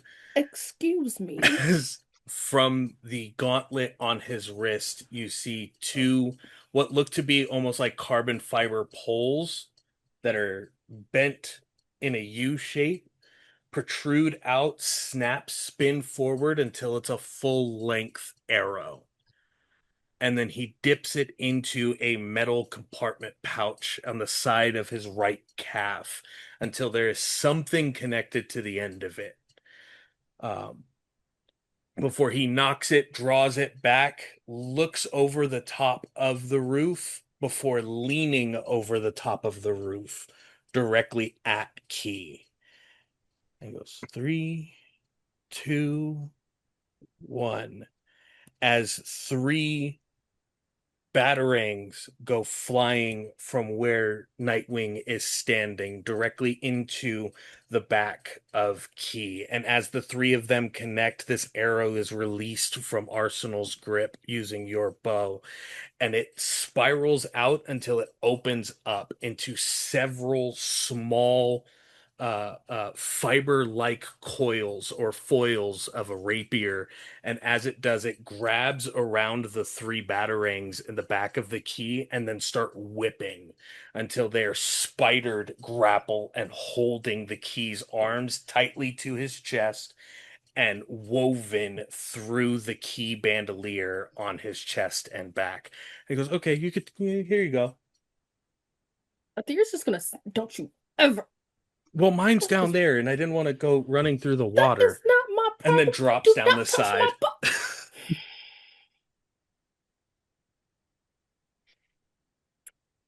At the top of initiative, the doomsday clock is at 5,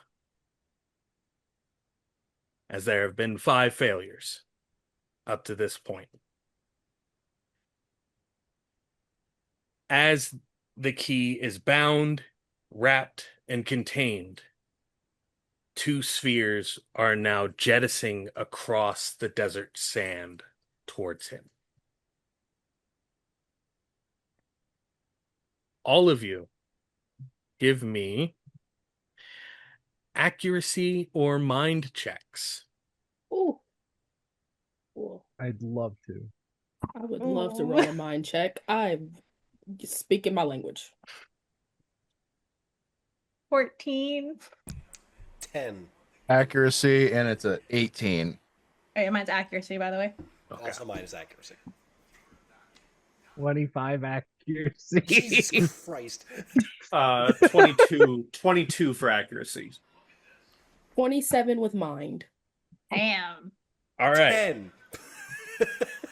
10 and 10 Two of and us are 14. detectives, all right? 10 and 14. You see 2 spheres jettisoning across the sand towards the town. My 3 high accuracy checks.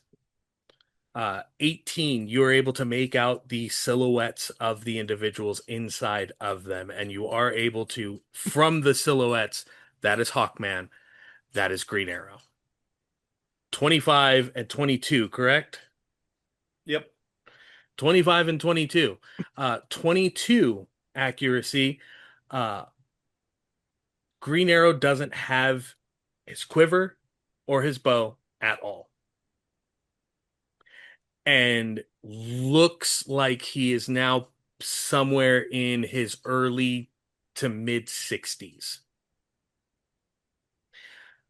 25. Hawkman's wings are almost completely molted. The helmet is sitting on a sunken and sallowed face, wrinkled, dilated by time, and is just, if you didn't roll as high, you would almost think that they were no longer with us anymore. But you can see the massive nth metal maul like being raised slowly and like still trying to be raised to swing and hit.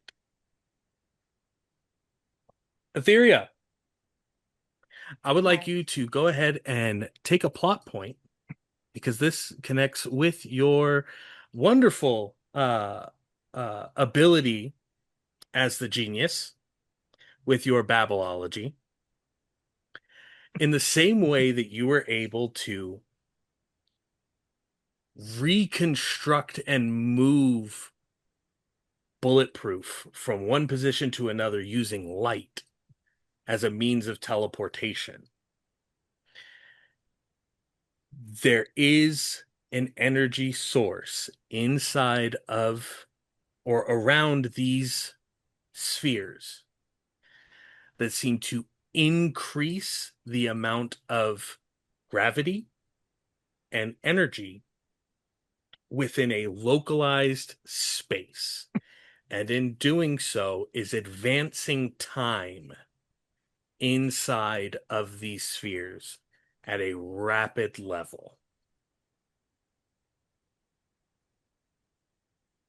Hawkman should be able to, as a Thanagarian, outlive a human being.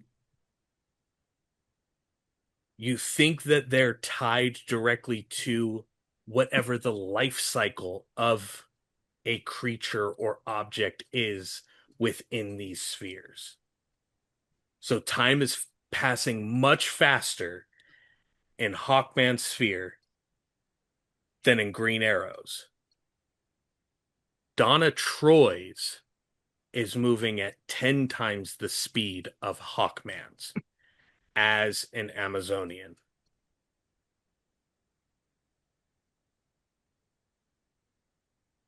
You are aware of this because of your intellect, your understanding of energy and light and time and speed and all of these things, seeing all the rest of the information is not even just a beautiful minds scenario of numbers and graphs and things floating around you. No, there is an internal matrix of a highway where your synapses are driving in every lane at speeds over hundreds of miles an hour to get from one checkpoint to the next, and each exit that you're passing is an answer to whatever equation is presented in your mind until you get to the finish line and the entire equation is solved. You know you could bypass them if you could get your hands on the outer shell. You could bypass them. But if you bypass them, they will be stuck at whatever age they are when it breaks free. You will need to reverse it before releasing them. But you know how to do it.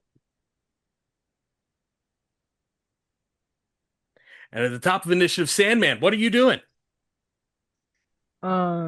I know the key is bound up.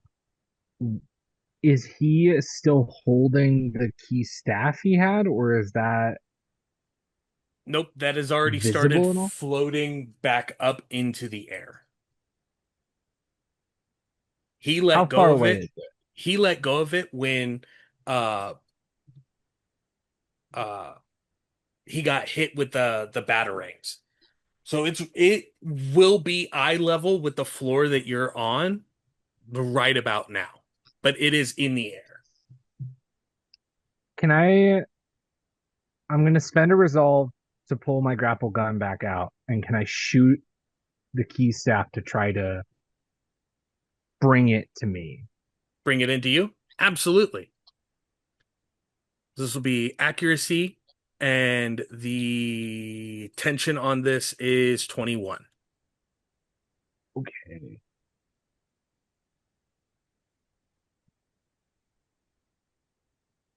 I think we have it on stream. Oh wait. Never mind, it's good. Okay. Ooh. Okay, I just got a 21. Just barely. All right. So you are able to, with the grappling hook and the grapple gun, which again, the pulp, legacy character draws a literal revolver with a grappling hook attachment at the end of it Hey. and opens fire on this floating skeleton key weapon, vehicle, multi-tool, whatever it is, doesn't matter. The claw wraps around the center portion of it, the line goes taut, and you pull back on the hammer of the revolver, and it just starts wheeling it all the way back towards you. Oh, You now okay. have the key. Great. Still have two actions. What would you like to do? Um,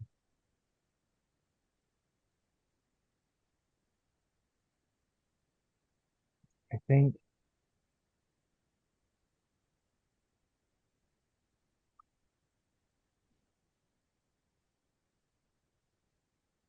I'm Donna's below me. Yes.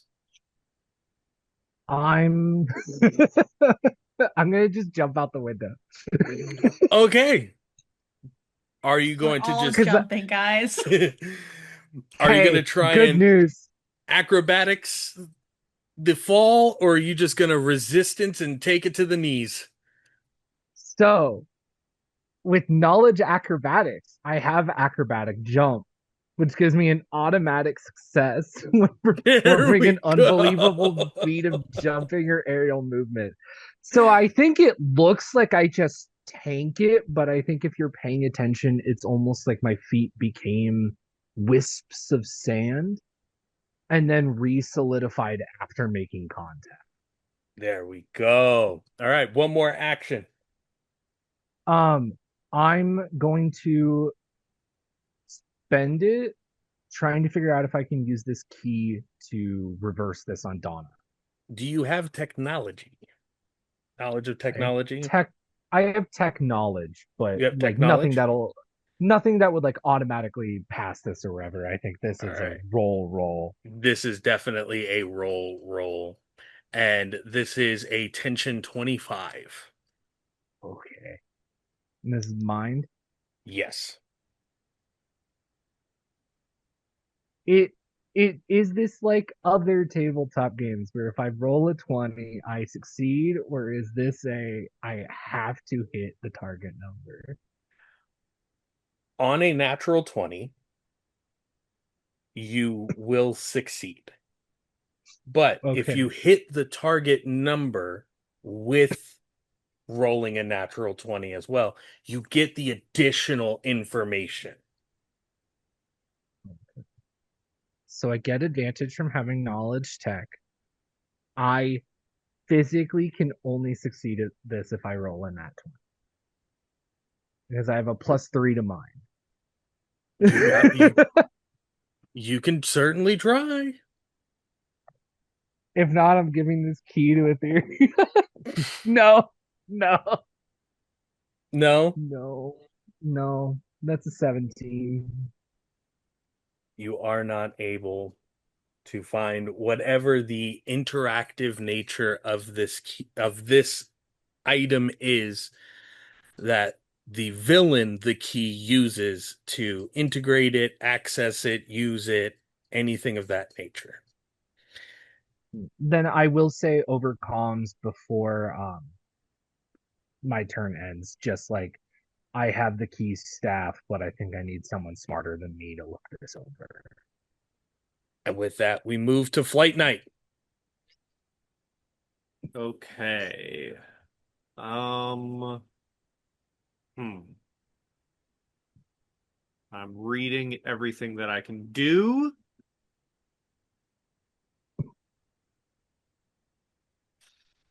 Let's see here. Let's see.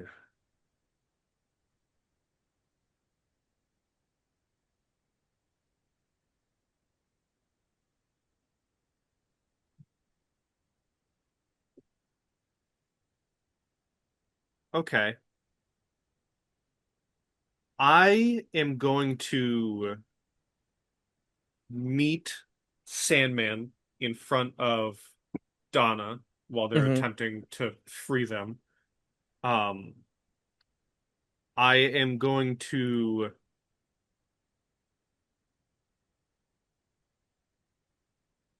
I'm gonna ask I'm gonna like if the I'm kind of picturing that the pressure of the tidal wave shattered the window that was in front of me, so I kind of just go out the window, which isn't that high up. I'm not breaking my ankles. You can also fly. I Can't you can, fly? but I don't need to. I don't need to. That requires me using an action. Um, so I'm gonna go out the window. I'm gonna meet Sandman. I'm going to ask for the key, looking over the situation. Mm-hmm. And I am going to use my plot point. Okay. What are you using? What ability are you using with the plot point? So, I've thought about this. I'm going to introduce a fact. I'm going to add a convenient detail to the scene. I spend a plot point and declare a plausible fact about the environment that gives me an advantage during the scene. Okay. So, hear me out. Walk with me here. Fly with me, if you will. Um, I want to, being what he likes to think himself as, a detective. He's walking in Batman's footsteps, or trying to walk in Batman's footsteps. He's fought several of the villains around Gotham. It hasn't just been the Penguin. He's fought some smart people. The Riddler has been in there once or twice. He knows how villains like the Riddler or other smarter villains of Gotham work. He knows how their technology works. He knows how certain aspects of these smarter villains tend to be. And I would like to kind of that's the fact, if you would allow me to introduce. He has fought these smarter villains before, so he has this trick up his sleeve that will let him understand how the key works and potentially gain an advantage in using it to free Don. I like the fact I will raise you just using guaranteed success and still have the That is fair information too. of I took down Riddler 3 times. Mm-hmm. Like, trust me, I know how the I know the people who are creating these things. And seeing some of the logos, seeing some of the paneling, even the coloration of this multi-tool, this multifaceted object, there's an immediate identification of Nigma made this. Like, this isn't just a run-of-the-mill anything. That guy's not smart enough to build one of these things. He just knows how to use them really well. It's like you don't fight a guy who's trying to fight you with a spork one time, but if a guy's been fighting people with a spork his entire life, he knows how to use a spork better than anyone else in the world. With using the plot point for guaranteed success, you can successfully manipulate this item to restore Donna Troy back to her original state and release her in this turn. So I'll go out the window, I'll walk up to Sandman, I'll say, I fought villains like this before. They think they're smart, not smart enough. Give me the key. I think I know what to do. Sure. And I'll take it, and with my knowledge of the Riddler and how his machinations work, I will manipulate it, alter it, what have you. I see the various symbols, the different wires, whatnot, that have been built into this, and I will unlock Donna Troy. Awesome. Now, in spending that plot point, I need you to roll a d6 for me. I would love to. You want anything but a 1. It's gonna be a 1. You don't want that. I want that key back, by the way. Batman can have trophies. 2. Is it 2? Okay. Well, So I'm not gonna take it. I'm gonna use it to unlock the others. There is I no know. crisis die roll with that spend of a plot point. But that will use your other 2 actions to return Donna Troy back to her original state and then free her using the key. With that, after Flight Night, we get to the keybots. They are destroyed. There is nothing left of them to fight today or tomorrow or next week. Especially Dreki, you can feel the pressure padded explosives that are under your hand that is like at any time you can let go. But if there's any pressure from their side, it's going to completely destroy them. From there, we move to Dreki. Okay. I know he said even if they move, he knows, assuming, and I shouldn't be saying assuming. I want to ask, did Aetheria explain everything over the comms or would I gather from, getting hit by their laser and then potentially noticing what's going on in the sphere, You've got get, a oh, culmination of information to drop okay. on there. So even if these robots aren't moving, at this point, it's better just to wreck them and then do something about, trying to help the others who are currently in a crisis that needs to be fixed. Uh, so he's just gonna, with as much power as he can, shove the explosives into their chests to detonate them. And if he has to, follow up with an energy blast to just take them both out. So it will be an action just to fully engage it Yep, that's into both fine. of them. But as you do, as you push both of them in, even your own strength behind it, you could feel the inner dial of these Mhm. start spinning like they're ripping through the metal underneath, To and you weaken are it and explode. helping it press into even more softer areas of these Mhm. automatons before they burst. It is not an explosion per se, as it is an extremely compressed amount of air that is immediately released outward that causes all of the internal, cogs, robotics, pressure pads, everything Yep. to just So it's like disarray. seeing a air tank rupture. Yeah, inside of a car though. Uh-huh. That is what has happened here. Um So that's one action. You still have two actions. Okay. The key is currently bound in front of Bulletproof. The sphere behind you, you hear get unlocked, and Donna Troy is released. You see the other two are heading towards the group. They're still like rocketing towards Yes. them. Okay. Assuming there is no signs of them slowing down because the key is in control of it, he's gonna move himself in order to set himself up to catch them if he needs to. Like, Okay. grab them and slow them down You'll to be able something to. manageable. You could get into position to catch one of them, and you did Uh, roll high enough. You know which one that green arrow is in, and you know which one Hawkman is in.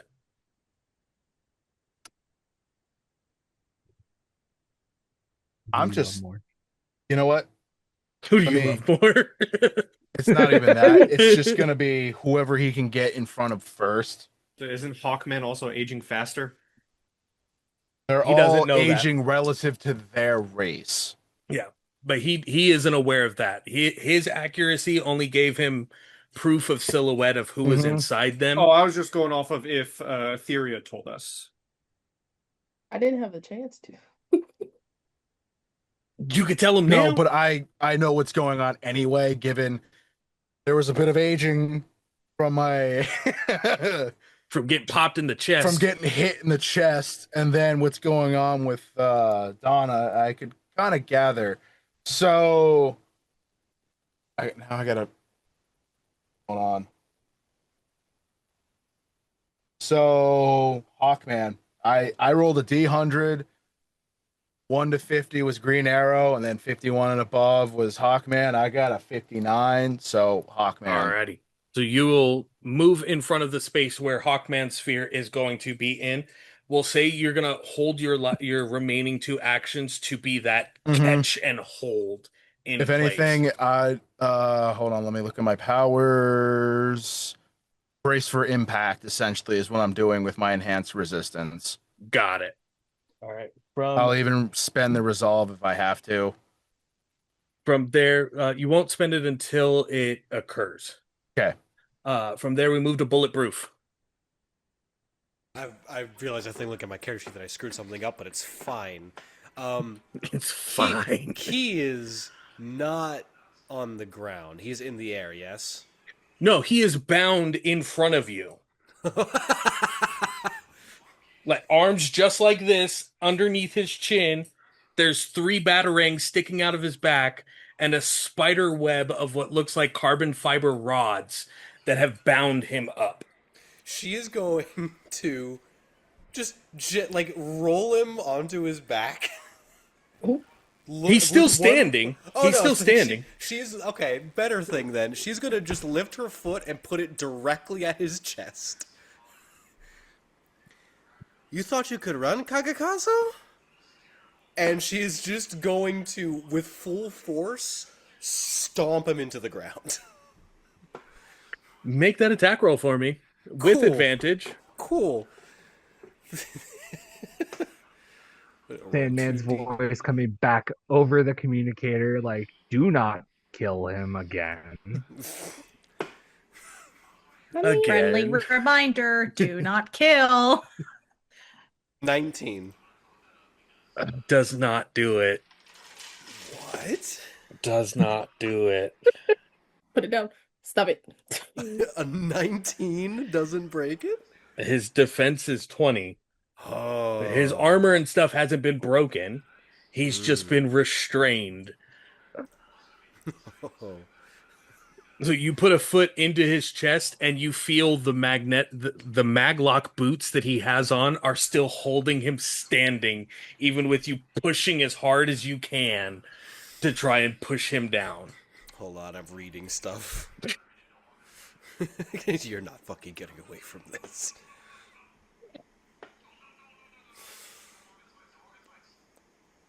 Damn. I should do it again. It's up to you. Second time's a charm. If that You're gonna first put a shit hole goes in to the see- sky. I'm gonna do it again. All right, go ahead and make that roll. As long as she's not using full strength, it's fine. That's better. 23. Now you do it. Go ahead and roll damage. There's a D8. So to note, I screwed up how my damage works. I wasn't adding my potency. Your potency. Yeah. So go ahead and roll your D8 plus your potency. Are you spending the resolve to super strength the damage? Yes, I absolutely am. All right. So 2 d8s. Mm-hmm. All right. Beep. Oh my god. So I'm not going to kill him. But that's a 18. Okay. Damage reduction of 3 puts it at 15. 15. This will all go to his resolve. I will say you just cut his resolve completely in half right now. The Geneva Conventions do exist in this setting. Yes, so does the TSA.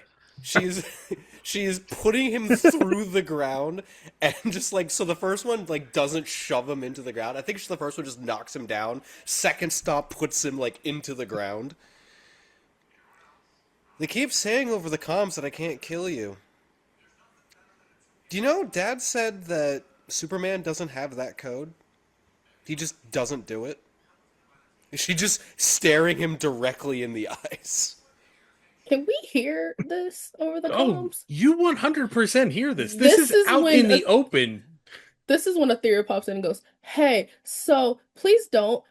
We need key for the orbs to fix that." No. She lifts her foot again. Undo the orbs. Please.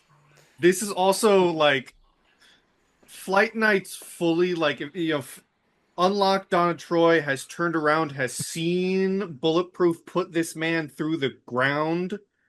And like a mix of over the comms, but just shouting down the street. Like this is what I've been talking about. This isn't justice. I know how to fix it. And he's holding up the key. She looks directly where she hears that shout. Just stares Flight Knight down for a second and looks back. If I get them to unlock you, are you going to undo what happened? Or do I have to break every bone? His fist is jammed under his chin. He can't open his mouth. He can't answer. He's tied up.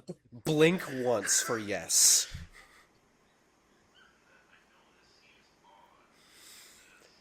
She removes her foot. He'll unlock it. That's her. At the end of Bulletproof's turn, Aetheria, Hi. is your turn. The Uh, two spheres are getting ready to cross into the town here just about now. Hold on. I am now also reading. Please hold.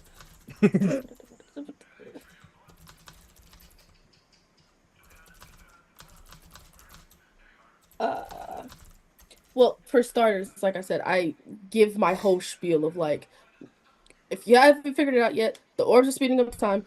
It's doing gravity things. Donna's was going 10 times faster than Hawkman's. Hawkman's is going faster than the human. So before we take them out, we got to reverse them back to normal. Otherwise, they'll die. So, Still looking at him. Mm-hmm. back up. But I would like. I'm trying to think of how I want to do this. Well, with your Babylology, you have a plot point now. I know. I know. Which again, you can just use as a guaranteed success. But can I just use it to because I want to revert. I want to use it to reverse time since we know that we can essentially pop them out now. I just want to make sure they're back to normal age. Yeah, you have the capability to do that by you just interacting with the sphere. You don't need the key itself to do that. You can use your plot point to guaranteed success, open up and reverse time, or reverse time and open up one of the spheres right now if you would like. Then I would like to reverse and release Green Arrow because I know he's human. It's gonna hurt more on him being human. Hawkman can survive a little bit longer being Okay. what he is. Alrighty. With Aetheria moving into position, getting right alongside of the sphere as it's moving towards the test town itself. Hands come into contact with the sides of it. The hexagonal energy lines start to fluctuate with the various spectrums of light. And spending that plot point, you are able to reverse time within there, taking Green Arrow back to the moment that he was captured within it, and then expel the energy out, releasing Green Arrow from that sphere. Dreki, spend that resolve. Catch Hawkman now. Bending it. Give me that roll. It is Okay. attention 18. This would be potency. Yes. Okay. So let me look at my abilities again. Because if I have to, I will also spend 2 more resolve for saving strength. Because technically, would this be a rescue scene? This is considered a rescue, even though it is not entirely a rescue scene. So go ahead and Okay. I'll allow it. Because then I will gain advantage on my tests. So Let's go. I will spend a total of 3. So that'd be. One might say I'm getting pretty high up there, low on resolve, but worth it right now.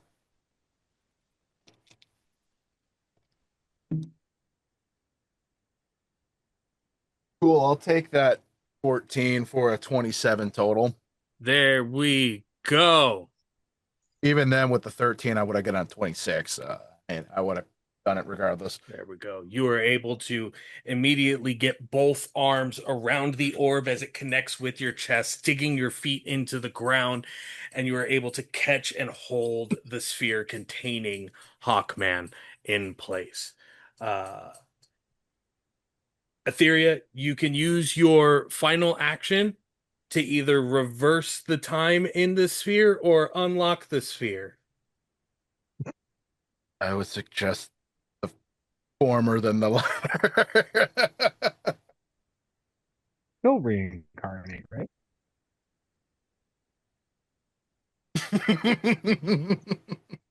Aetheria, your last action. Would you like to reverse time in Hawkman's sphere or unlock Hawkman's sphere?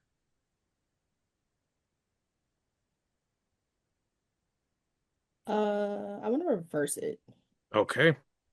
You Make are somebody able else. to move over to the sphere as Dreki has grabbed hold of it, stopping it from its continued path.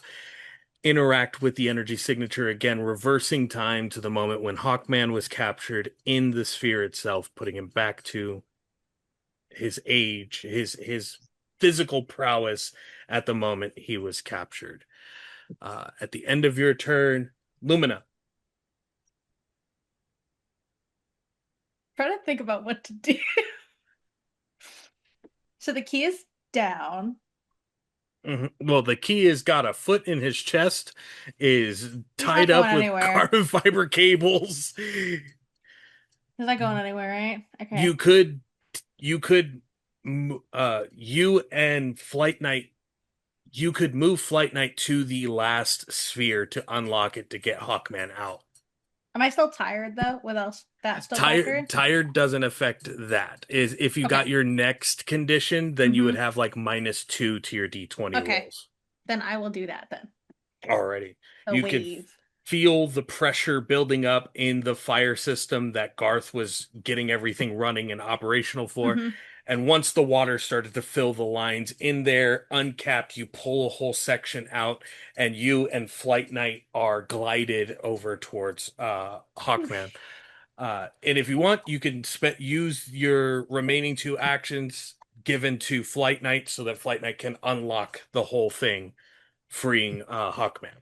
Yes, I'll go ahead and do that because Lumina's not smart enough to do that.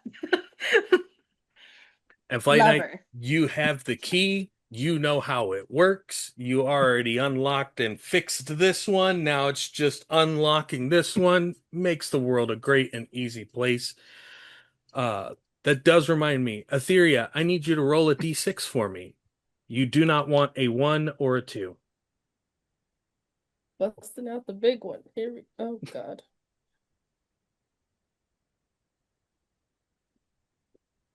Ray. So that. It's Ray. Listen. Ray. it's a 1. I unlock Hawkman and it's a 1. It's a one. parademon in there. It's no.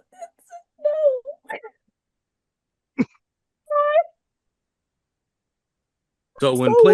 when players use plot points, what happens is they then have to roll a d6. And this number grows with every plot point that is spent, and you want to roll higher than the number of plot points that have been spent in the issue. Because 2 plot points have been spent up to this point. What did you get on the roll, Aetheria? I don't want to talk about it. I got a 1. With the 1, that engages the crisis die. I roll a d20. And there's a whole bunch of Oh, no. really cool stuff on this table that can possibly happen. I'm so glad Y'all, this I'm is about to happening now. cry. We were so close. I'm gonna cry. I'm so glad this is happening now and not like at least they're free. At least I'm they're looking, free. y'all. I'm looking at this crisis Shit. die list. I hate everything I'm looking I at. was terrified of this crisis die list. That's why I didn't use my plot point yet. God, what if we go to the future? Before you, what number did you roll? Just out of Are we curiosity. ready? No. Hit me, hit me. I love this. Okay. Do it. As Hawkman is released from the final sphere, using the multi-tooled gadget of the key,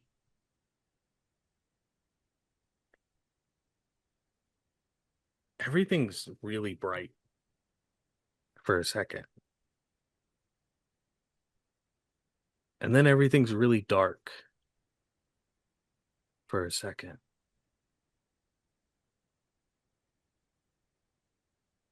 And then